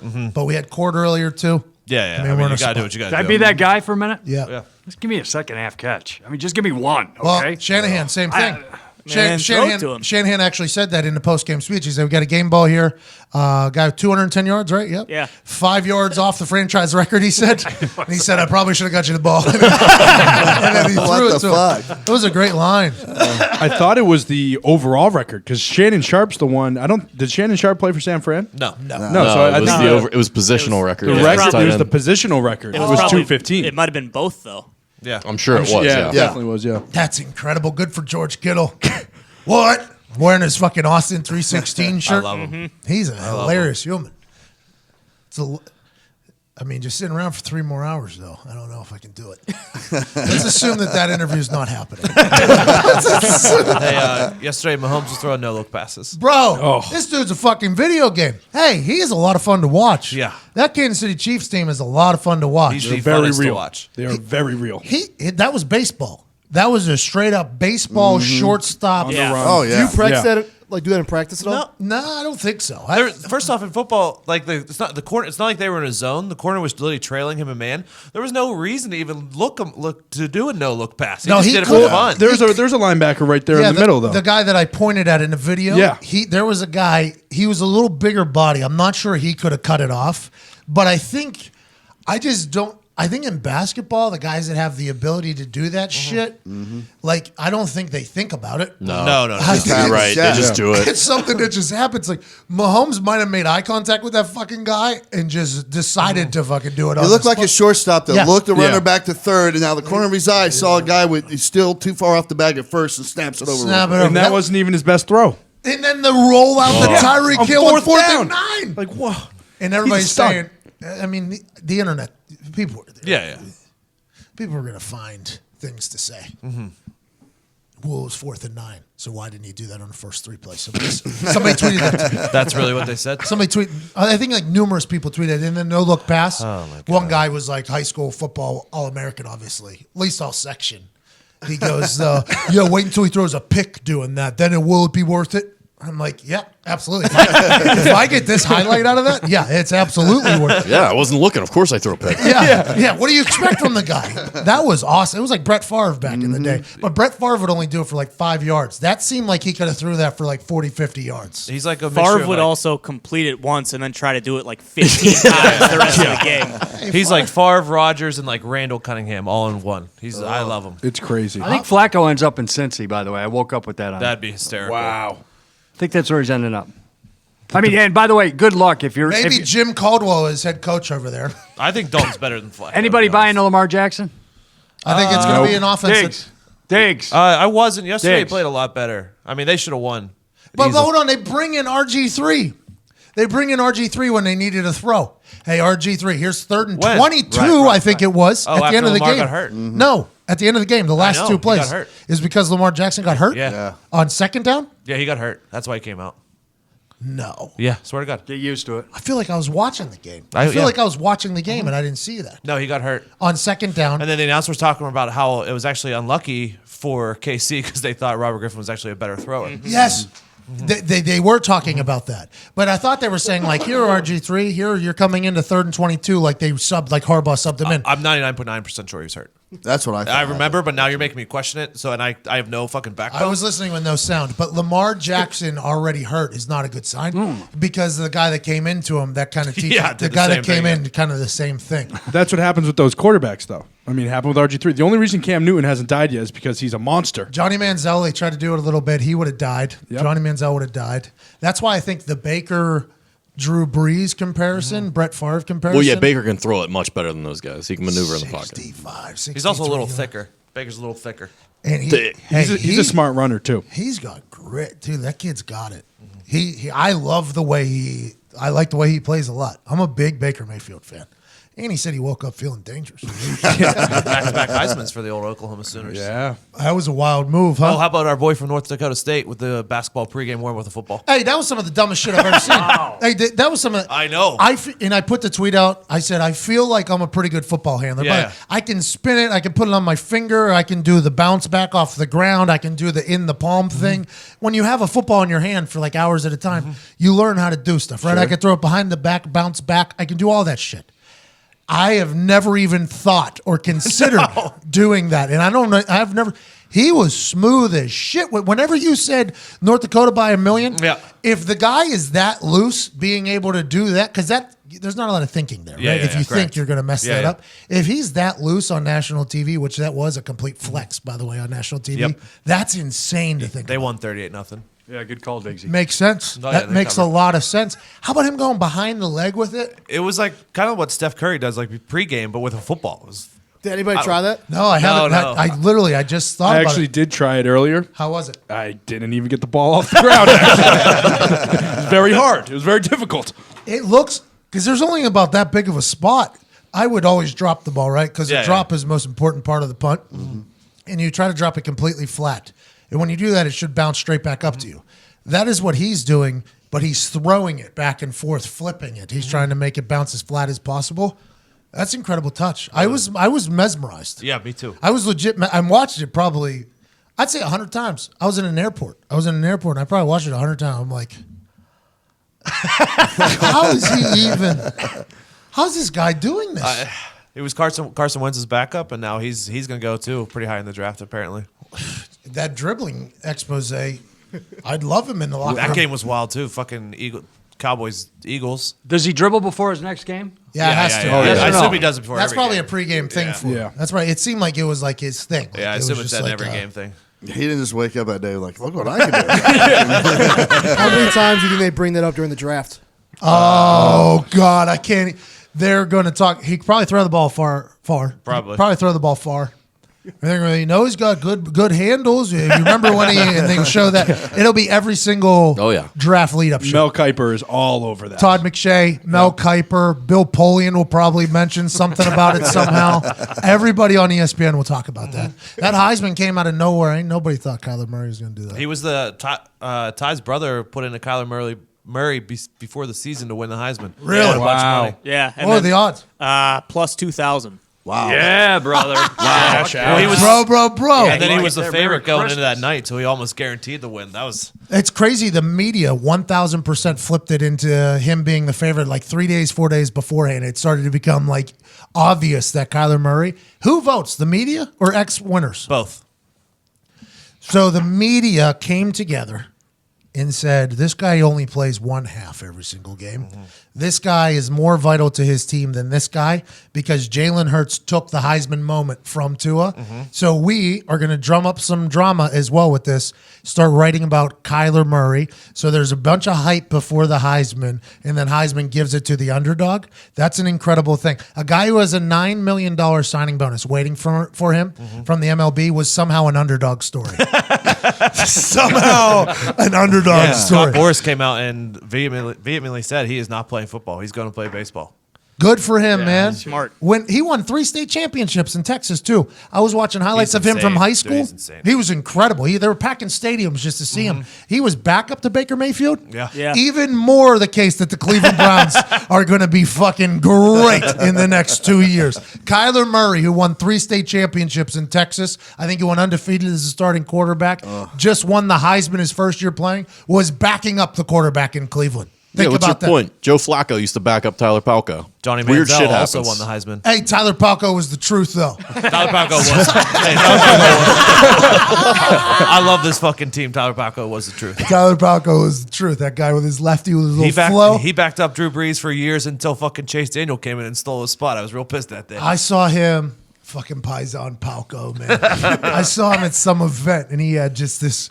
He had this like perfect suit on. His hair was flowing. Yep. I was like, you just look at this guy, backup quarterback in the NFL, just living. Pittsburgh legend, man. Palco is a legend. He really is. I think he hammered a couple beers. Well, that he night. also threw like 40 touchdowns of Fitzgerald.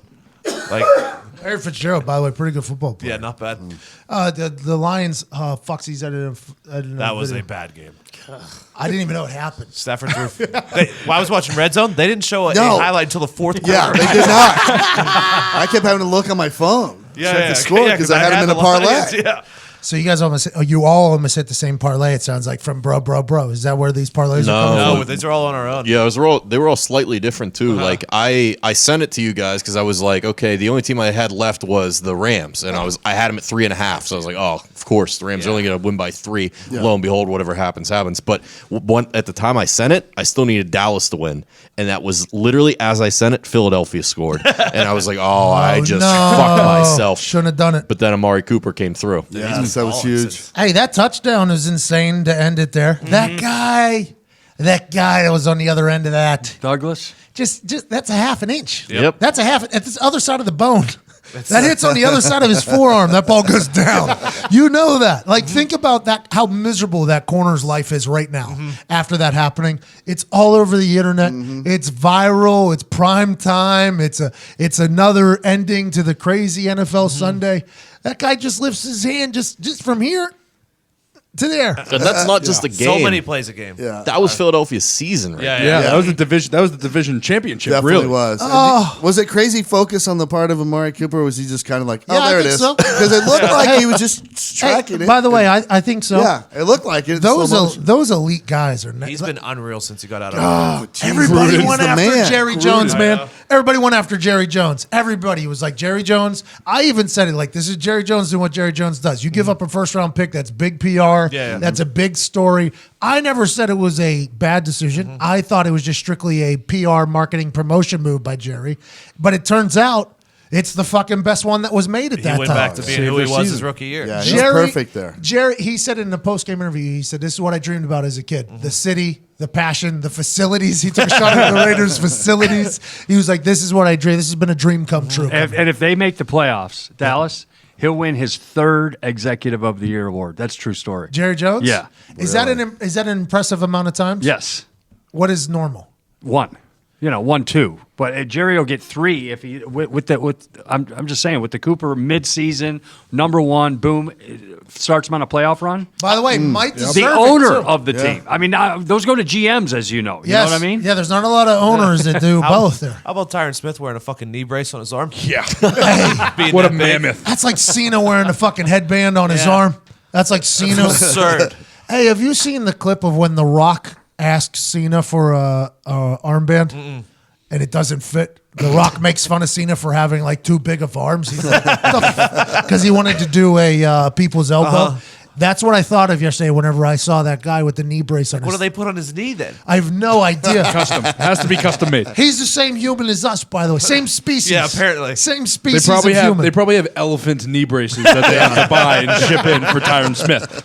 That guy. Good for him. It's a great NFL Sunday, man. Yeah, and then the Bears defense dominate. Like Let's go. Mitch still sucks, but the Bears defense is Easy. unbelievable. It was a little cold. sucks. It was very It was for the brand. eye opening there. Johnny Hecker with a nice fake. Yeah. That's like They every give week him more now, right? opportunities than anybody. Hey, it would be awesome. That would be the most awesome thing. The amount of lobbying that it has to take to get a fake punt or a fake field goal is next level. Like, I would have to put a seed in somebody's ear like 3 weeks ahead of time that a potential fake could work against the team because I saw something or Tom McMahon saw something in like Chuck's ear, like 3-4 weeks ahead of time. Like, hey, whenever we go to Houston, they are very much wide open for a gunner, whatever, a gunner go or something like that. And then it's, I'll look at that. I'll look at that. I'm like, yeah, go look at that. 4 weeks in advance. So then we get to it, and I'm like, hey, Tom, we got to practice this, And then we would practice, and then gets the game time, and we end up in a situation where we can run it.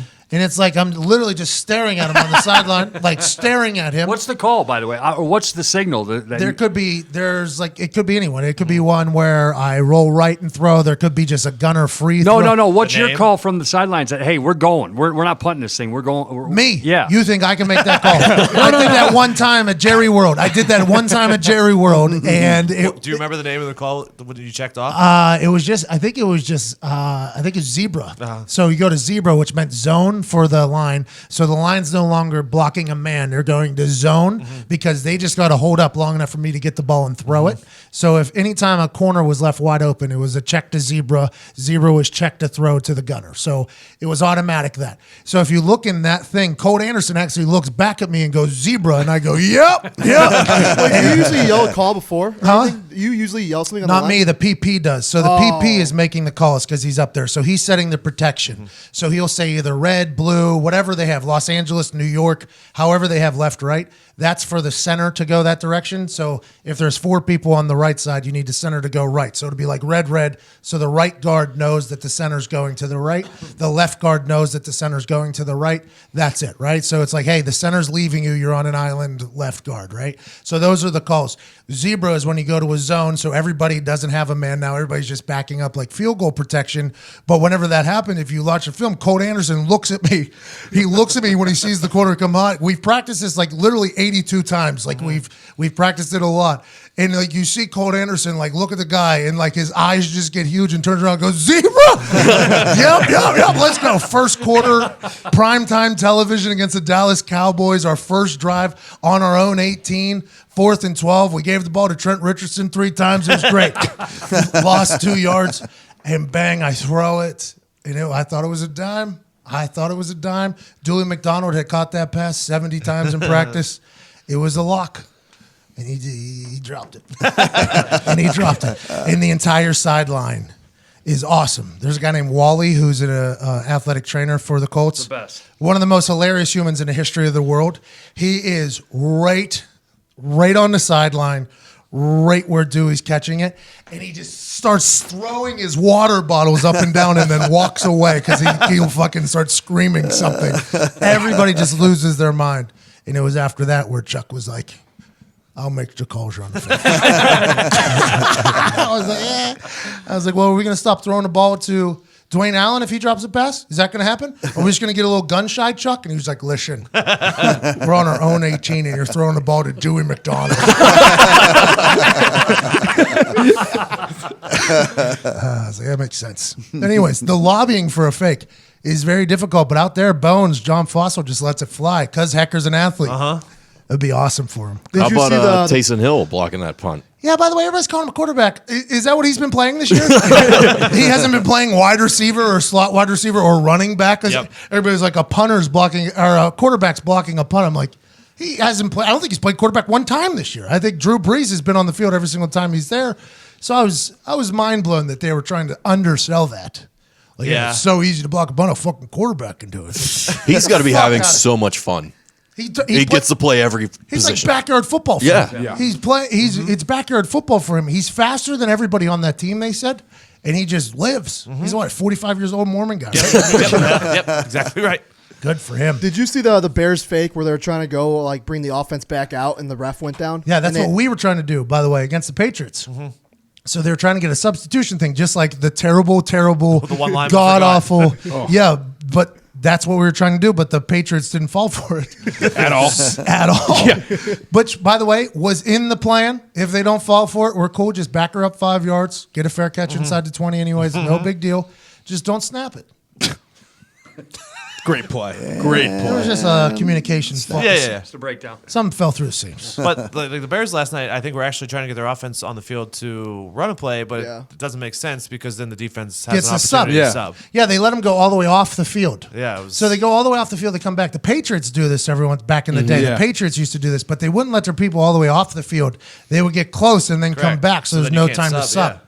I didn't think the Bears did it completely correct because if that lineman isn't behind the ref, probably, if he's still on the field, probably doesn't take out that ref. Yeah. Which is something to think They were about. coming off the sideline. It was weird to me. I didn't Hey, notice. he got pretty fucked Oh, up. yeah. That Oh, ref, yeah. by the way. And then Nagy was mad at the ref for It's like, God, that guy's on the line of scrimmage. That is a very standard position for a referee right there. You have to have a stronger base to be there. I don't think you're expecting them to get fucking pummeled from behind. By an offensive lineman in the NFL. Guys who wear fucking knee braces on their arms. Bradley Sowell, by the way, who caught that touchdown, was a Colt for a while. Long time. You're talking about like a scratch golfer right there. Yeah. I used to ask him, because he was a backup tackle for us, he replaced Michael Lohr from the blind side at Ole Miss. So when the blind side goes to the NFL, Bradley Sowell pops in there, very new to football. Big athlete, was a baseball body. I think he was a pitcher. I think he can throw like 90. That Bradley Sowell guy. I think he can throw like 90 miles an hour. He threw an opening pitch somewhere and threw the heat to the fucking catcher. I don't know if that guy knew it was coming, but he's like 6'6", 6'7". He's a monster man and a very athletic dude, but he was never like a starting lineman anywhere. He was always an athletic guy so they can put him anywhere, but he wasn't the starting guy. He was in Arizona for a while. Now he's in Chicago. I didn't even know he was in Chicago until I saw him. He's an Arians guy. Yes. Bruce got him to Indy, and then Bruce got him in Arizona as well. Bruce does like him. But him making that catch, and it was all over. You saw the dance too, by the way. Good dance. Yeah. He is an athletic motherfucker, that guy. Quick feet. I asked him for years why he's still playing football. I'm like, go golf. He can hit the thing like 320, control it. He's got good hands. Really? I'm like, just go. When he snagged that ball, I was like, that is not a normal O-line. Yeah, he is an athlete. It was insane. I think I've thrown some fakes to him in practice, to be honest. Like, I think I've actually tossed the ball to Bradley Sowell a couple of times, but he is an athlete. Can throw a football forever. He's a guy who's transitioned, and I guess he feels like he can just golf forever. So in the future, we might see him like in a wildcat offense, maybe. Who's Kate? And why is she white? I meant to say wildcat offense. I still don't think. I feel like all Kates are wild. Wildcat offense. Okay, wildcat offense. Wildcat offense. I just think we're going to see him on a professional golfing tour. I'm certain of it, actually. They put this one down, too. Cleveland, if it might be the senior one. Yeah, and how old is he now? Fine. He's probably Pro-Am, maybe? He's probably 30-something. He's in his 30s. I bet he's played for 6 teams. Yeah, he's bounced around. He was in Chicago for a bit, wasn't he? Anyone? He is. He just got a touchdown there the other night. Gorms. Welcome to the conversation. bro. No, I beg your pardon. I didn't mean Chicago. Where else was he? He was in Arizona, Indianapolis. Oh, he went to another AFC South team. Oh, not Tennessee. I think he was down in Houston. All right, sorry. That's how that was mine. Sorry. He's on Chicago right now. He actually scored a touchdown. I got he danced. that. The whole thing was on prime time. I saw that. I threw Chicago in there unknowingly. It was against the Rams. I got another dumb our question parlay. if you want it. Yeah, we love him. Marquette King. Yeah. Why isn't he kicking in the league? You love this guy. Not only do you love him off the field and everything that he did, Yeah. but you love the way that he punted the football. I think Marquette is his name, by Okay. the way. Marquette had an injury. I think it was a nagging injury. He got surgery, and he's bouncing back right now. Didn't work out in Denver.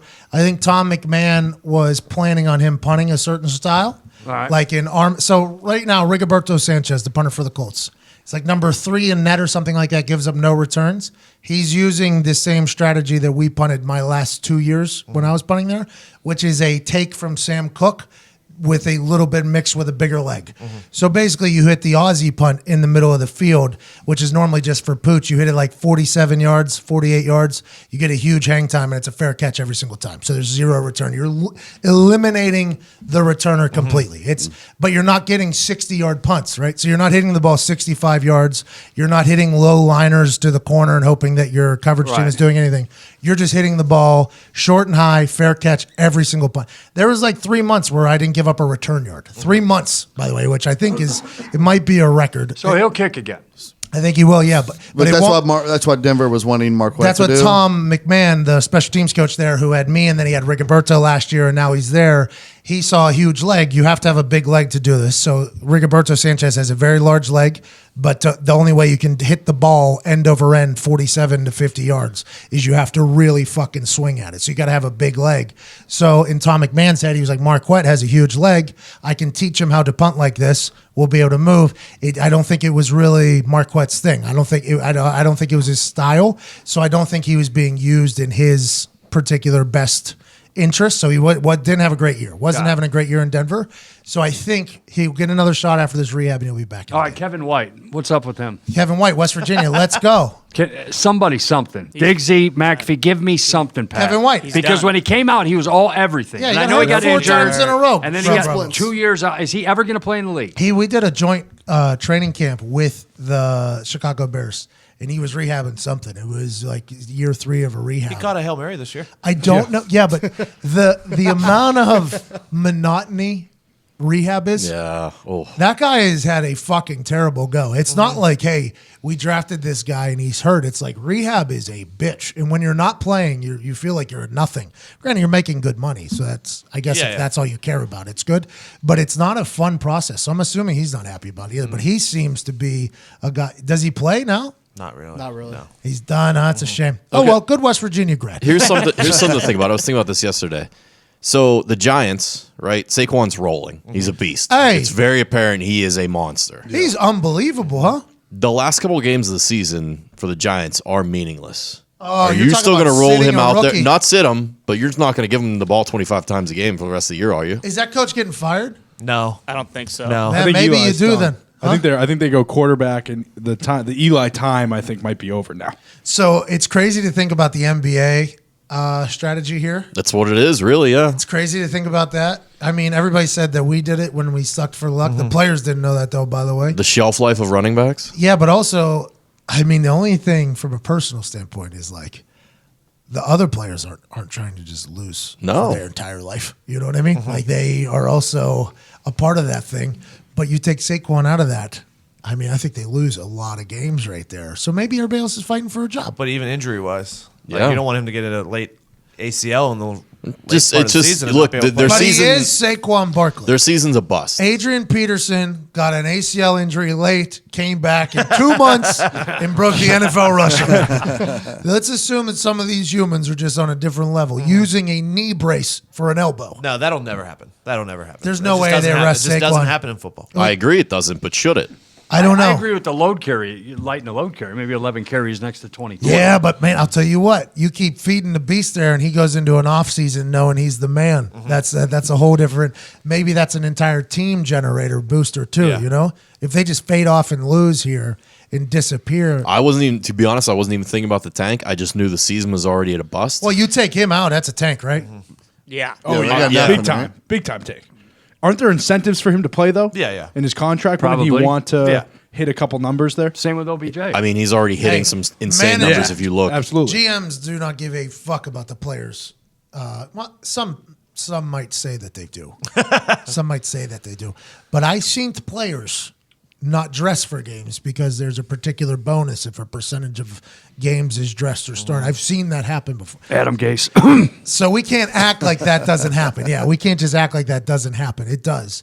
But I think you'd want Saquon as much. I think you'd want him to be rolling. And personally, and if he gets hurt, everything I just said was a lie. But I think going into the offseason being the man is good for the Giants. I think that's a good thing, especially because they know they're getting a new quarterback. That quarterback, the conversation in New York with Saquon dominating the league, I think that's a big deal. And Odell, they're paying him a bunch of money. He doesn't like New York. So, Hey, what about Greer? Greer to the Giants, maybe? Nah. No? Nah. I don't know. why not? I don't. Is Will Greer an NFL quarterback? Yeah. I don't think. Yeah. I saw him. Yeah, I think so. So I don't think I've watched enough WVU games. I've only seen a couple that have been on national TV. I had no clue whenever he was like sitting out the bowl game. I was, oh shit, really? It's going to be like that? And then he was number 4 in Heisman voting. And then I started thinking about the games where he was just putting balls on a dime. I mean, he can throw the rock. He's a leader too. Like he's already kind of an old guy. He's mature. He's not like one of those. He's got a family. Is He what has you're a saying. family. He's a Mormon. You might as well just say he's like a Mormon. He's Mormon. Yeah. You bring in Will Greer, you're bringing a little bit of a WVU edge and experience with the BYU hospitality. Yeah, and he's standing next to Saquon Barkley and throwing the ball to Odell Beckham. I mean, it's And a good he's setup attractive, for him. by the way. Will Greer is an attractive man. An attractive man in New York. That's a big deal. He's had some injury issues, and behind that O-line, that's not a great recipe. Yeah, but they got picks. Yeah, I know. Will Greer isn't going to be in the top 10, right? I don't think so. No, a really weak it's so quarterback early, class. but I would say first round for sure. He'll be a first rounder for sure. And if the Giants go on a run here, they're not going to catch up to the Raiders, right? And when it comes to picks, No, it's Raiders and Niners. Raiders, Niners, Cardinals. Cardinals, yeah. Oh yeah, Steelers fans, you have to look at this now. Yeah, I think we're going to end up around 12 or 13. Where are the Giants going to be, before you or after you? Yeah, cool. They have 4 wins right now. So, Depends if they play safe. so or if six. they win 3 in a row, they'll tie the Steelers at 7 wins. So they'll be in the teens or something like that? Yeah. Will Greer will still be around then, right? Oh yeah, for sure. Unless he just You dominates. sure Pittsburgh doesn't win out? No, I don't think Are we you win sure again. Pittsburgh doesn't Dude, win they were out? benching Ben Roethlisberger in the third quarter. What's going on? There has to be some underlying thing going on over He there. wanted to protect his fucking ribs. Ooh, Tomlin wanted to protect Ben's ribs until it came down to it? One of them did. He hit the deck pretty hard, I will say. He's hit the deck a lot fucking harder this season. You ever see him take I that? get it. No, Hey, I you get never it. see him do that quarterback drill where he's supposed to dodge those pads? And he's hardened for that fall. He's been training for that fall. He's just batting the pads out of the air, getting hit in the face with the pads. I'm tired of being fucking positive about this team. Fuck them. They're done. Stick a fork. Tomlin's just, above all things, Tomlin's super arrogant, and I think he just thought he was going to sit on that 14-point lead, maybe get lucky, kick another field goal, and win that game. Yeah, well, it's By almost the what way, happened. Tomlin should be arrogant. You guys win a lot. Yeah. He's never had a losing season until this season. I mean, I know they're dead. I can't believe this. I mean, the Patriots after a loss though is Ryan Tannehill. You lost to Ryan Tannehill. The game you left early that you were puking before you were nervous about. You left early, though, because your mom told you to leave early. Yeah. You missed probably Where's the the game? play of the season. a play that I'd never want to see again. But yes, that is all true. You won't see it again, I'm sure, this week at all. I'm sure that play will not be aired ever again on any highlight reel Right. for the history of football forever and ever. Well, when it is, you can look over to me and my fucking eyes are closed because I'm not watching it. Just like you did at the stadium. Yep. I From the crowd. Honestly, if I was there, I probably wasn't watching it anyways. You were looking in the back of a taxi's trunk whenever that play happened. You didn't even think about watching. If I'm in the stadium, my hands are in my face and I'm not even watching it. I'm just waiting for the reaction to see if it's good or That's what not. happened when Boswell slipped. My hands went to my face. I dropped to my knees. It Exactly. was like the actual emoji. Devastation. It was like the emoji. When By the end of the game, I'm 6 inches from the TV. I mean, I give you you're guys. like that? Oh, yeah. And Like the I'm videos that I see from the Minneapolis Miracle last standing, year? and then hands to head. The Saints drop to my guys who knees. were like right next to the TV screaming and throwing things. That's you. I don't throw shit, but I'm right next to the TV. But you scream. Yeah. You left that one out. It builds as the game. First quarter, I started on the couch. Second quarter, I moved to a chair. Third quarter, I'm up and down. Fourth quarter, I'm standing the entire time. Biggs, are you changing your tune when they win this weekend? Yeah, because here's why I have Yes no or no? sympathy What do you for you think, guys Gordon? at all. What do you mean, I when? give you guys shit. Right now you're talking about your season's over, but you conceivably could win the Super Bowl, Yes. and it's not going to blow anybody's mind. No, And no. they'll put Dobbs do at not- quarterback. They'll put Don't fill his head with smoke, Todd. And they'll hang They 40 cannot- on New England. You know it. They'll Yeah. hang 40 on New England. Hey, this 40 week. on New England. You guys No. are fucking crazy. They might. Dude, You your guys are defense- fucking crazy. Your defense is not good. They It doesn't might- matter. Us after a loss against a team that we play every fucking year and win every fucking year. Hold on. We're gonna win. Is this prime time? Obviously. This is Sunday night game of the 4:20. week. 425. Nance, Romo, America game of the week. I don't know why. 425 It should've- You CBS. keep Should've been selling flexed to Nance 1 Romo. o'clock. You keep selling. Nance Romo are I love Nance Romo games. Really? Yeah, it goes them two, then Michael's Collinsworth, but I don't love Collinsworth. By the way, Collinsworth came in with that turtleneck. Everybody takes a lot of shots at that. I guy. love him. Those- I don't I think understand those it. two do well. I love him. I would like to be a third man in the booth there. Do it. I think in that particular booth it'd be good. NBC. I always thought I was going to hate Collinsworth. Would you slide in as well? NBC. I would take a fucking. From the other Double side. sliding? Maybe I'm hanging onto his chair. It's like a late dragon. NBC's the only network that hasn't reached out, by the way. So there's no way that happens. I hope you all have an incredible day. Thanks for fucksing with us. Hashtag Endgang. Hashtag Endgame, the name of the new Avengers. You're welcome, Marvel guys in the room. You. Yeah. Thank you. I appreciate that. Gave him the name. Thank you. I'm happy I could do that. Wonderful name. It's nice. It's the least we could do. Yeah. We named Gritty. Yep. We made Gritty. His generous contributions. I said Aaron Rodgers, give out. Green Bay, after Mike McCarthy was the biggest lock of the weekend. Yeah, it You was. did. It was the biggest lock of the weekend. So easy. That's all I do here. It's like the bro. Merry It's just Christmas. It's charity Called No Show Joe, the upset of the political election. Yep. The headline news in the political world was news that we broke 2 weeks ago before the election, the election day, the vote. That got brought up this weekend in conversation, by the way. Oh, nice. CAA agents were like, yeah, he doesn't really talk politics much. And I was like, well, Excuse me. I was like, what'd you just say there? They're like, and then Michael Klein goes, We did once. Well, the Joe Donnelly thing, the Joe Donnelly. I was like, the thing? You mean the headline of election night? Sleeping Joe. Sleeping Joe, No Show Joe, Mexico Joe. You're talking about Mexico Joe? Yeah. That was our show. Yep. That was our Yeah, it show. was. People forget. On record saying the Browns are going to win the AFC North the next 2 years. 2 years. 2 years. I'm thinking that second one. Yeah. Probably Baker's third year. Yeah. Yeah, exactly. 1 year with Bruce, second year with Bruce. Oh, when they Big got to Ben- pay Big- him. Big They can't Ben's afford gone in anybody 2 else. years. No, they don't got to pay him. Third year, he's still on that rookie contract.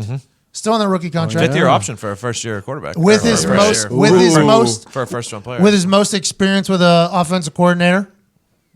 I think that's why I said 2 years. By the way, Yeah. Big Ben's That's why for I sure said- gone. for sure. For gone. sure Yeah, but we gone. got Josh Dobbs. Ben Roethlisberger might be in the XFL by this point. Everyone forgets that Mason Rudolph's If we're lucky. lying in the weeds. Oh, yeah. Who? Mason Rudolph. You know, shooter from Oklahoma State. Oh yeah, our second round pick this year. Bang bang. Third round pick. What happened? Mason Rudolph is just lying in the weeds. Who is it?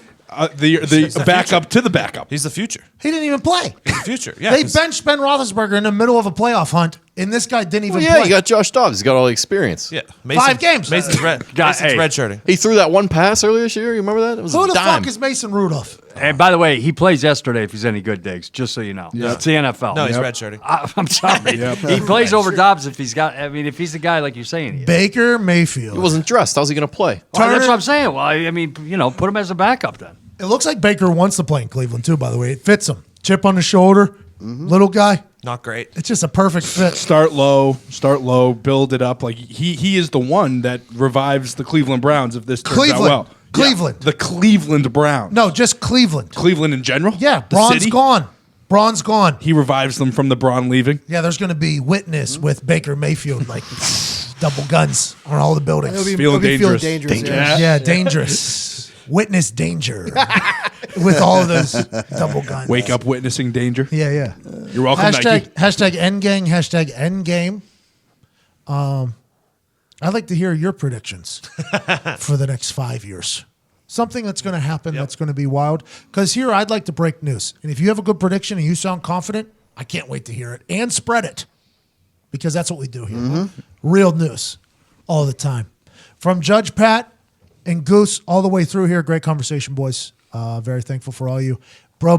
Happy Hanukkah to everybody. I always hand out gifts. We're fast forwarding to the game of the week next week. Yeah, that's right. Take the Steelers against New Wow. England. Bro, you got a dangling quarterback Gorms. with a dangling knee. You got Gronk, the big polar bear. Just for future reference, the same guy that gave that bet also asked if the guy who scored a touchdown for the Bears was playing for the Bears. No. I threw him on the wrong team on that. Yeah. I know. I'm just making sure everybody knows. We got people. We got to take care of Also, this. by the way, 78% last week, so remember that.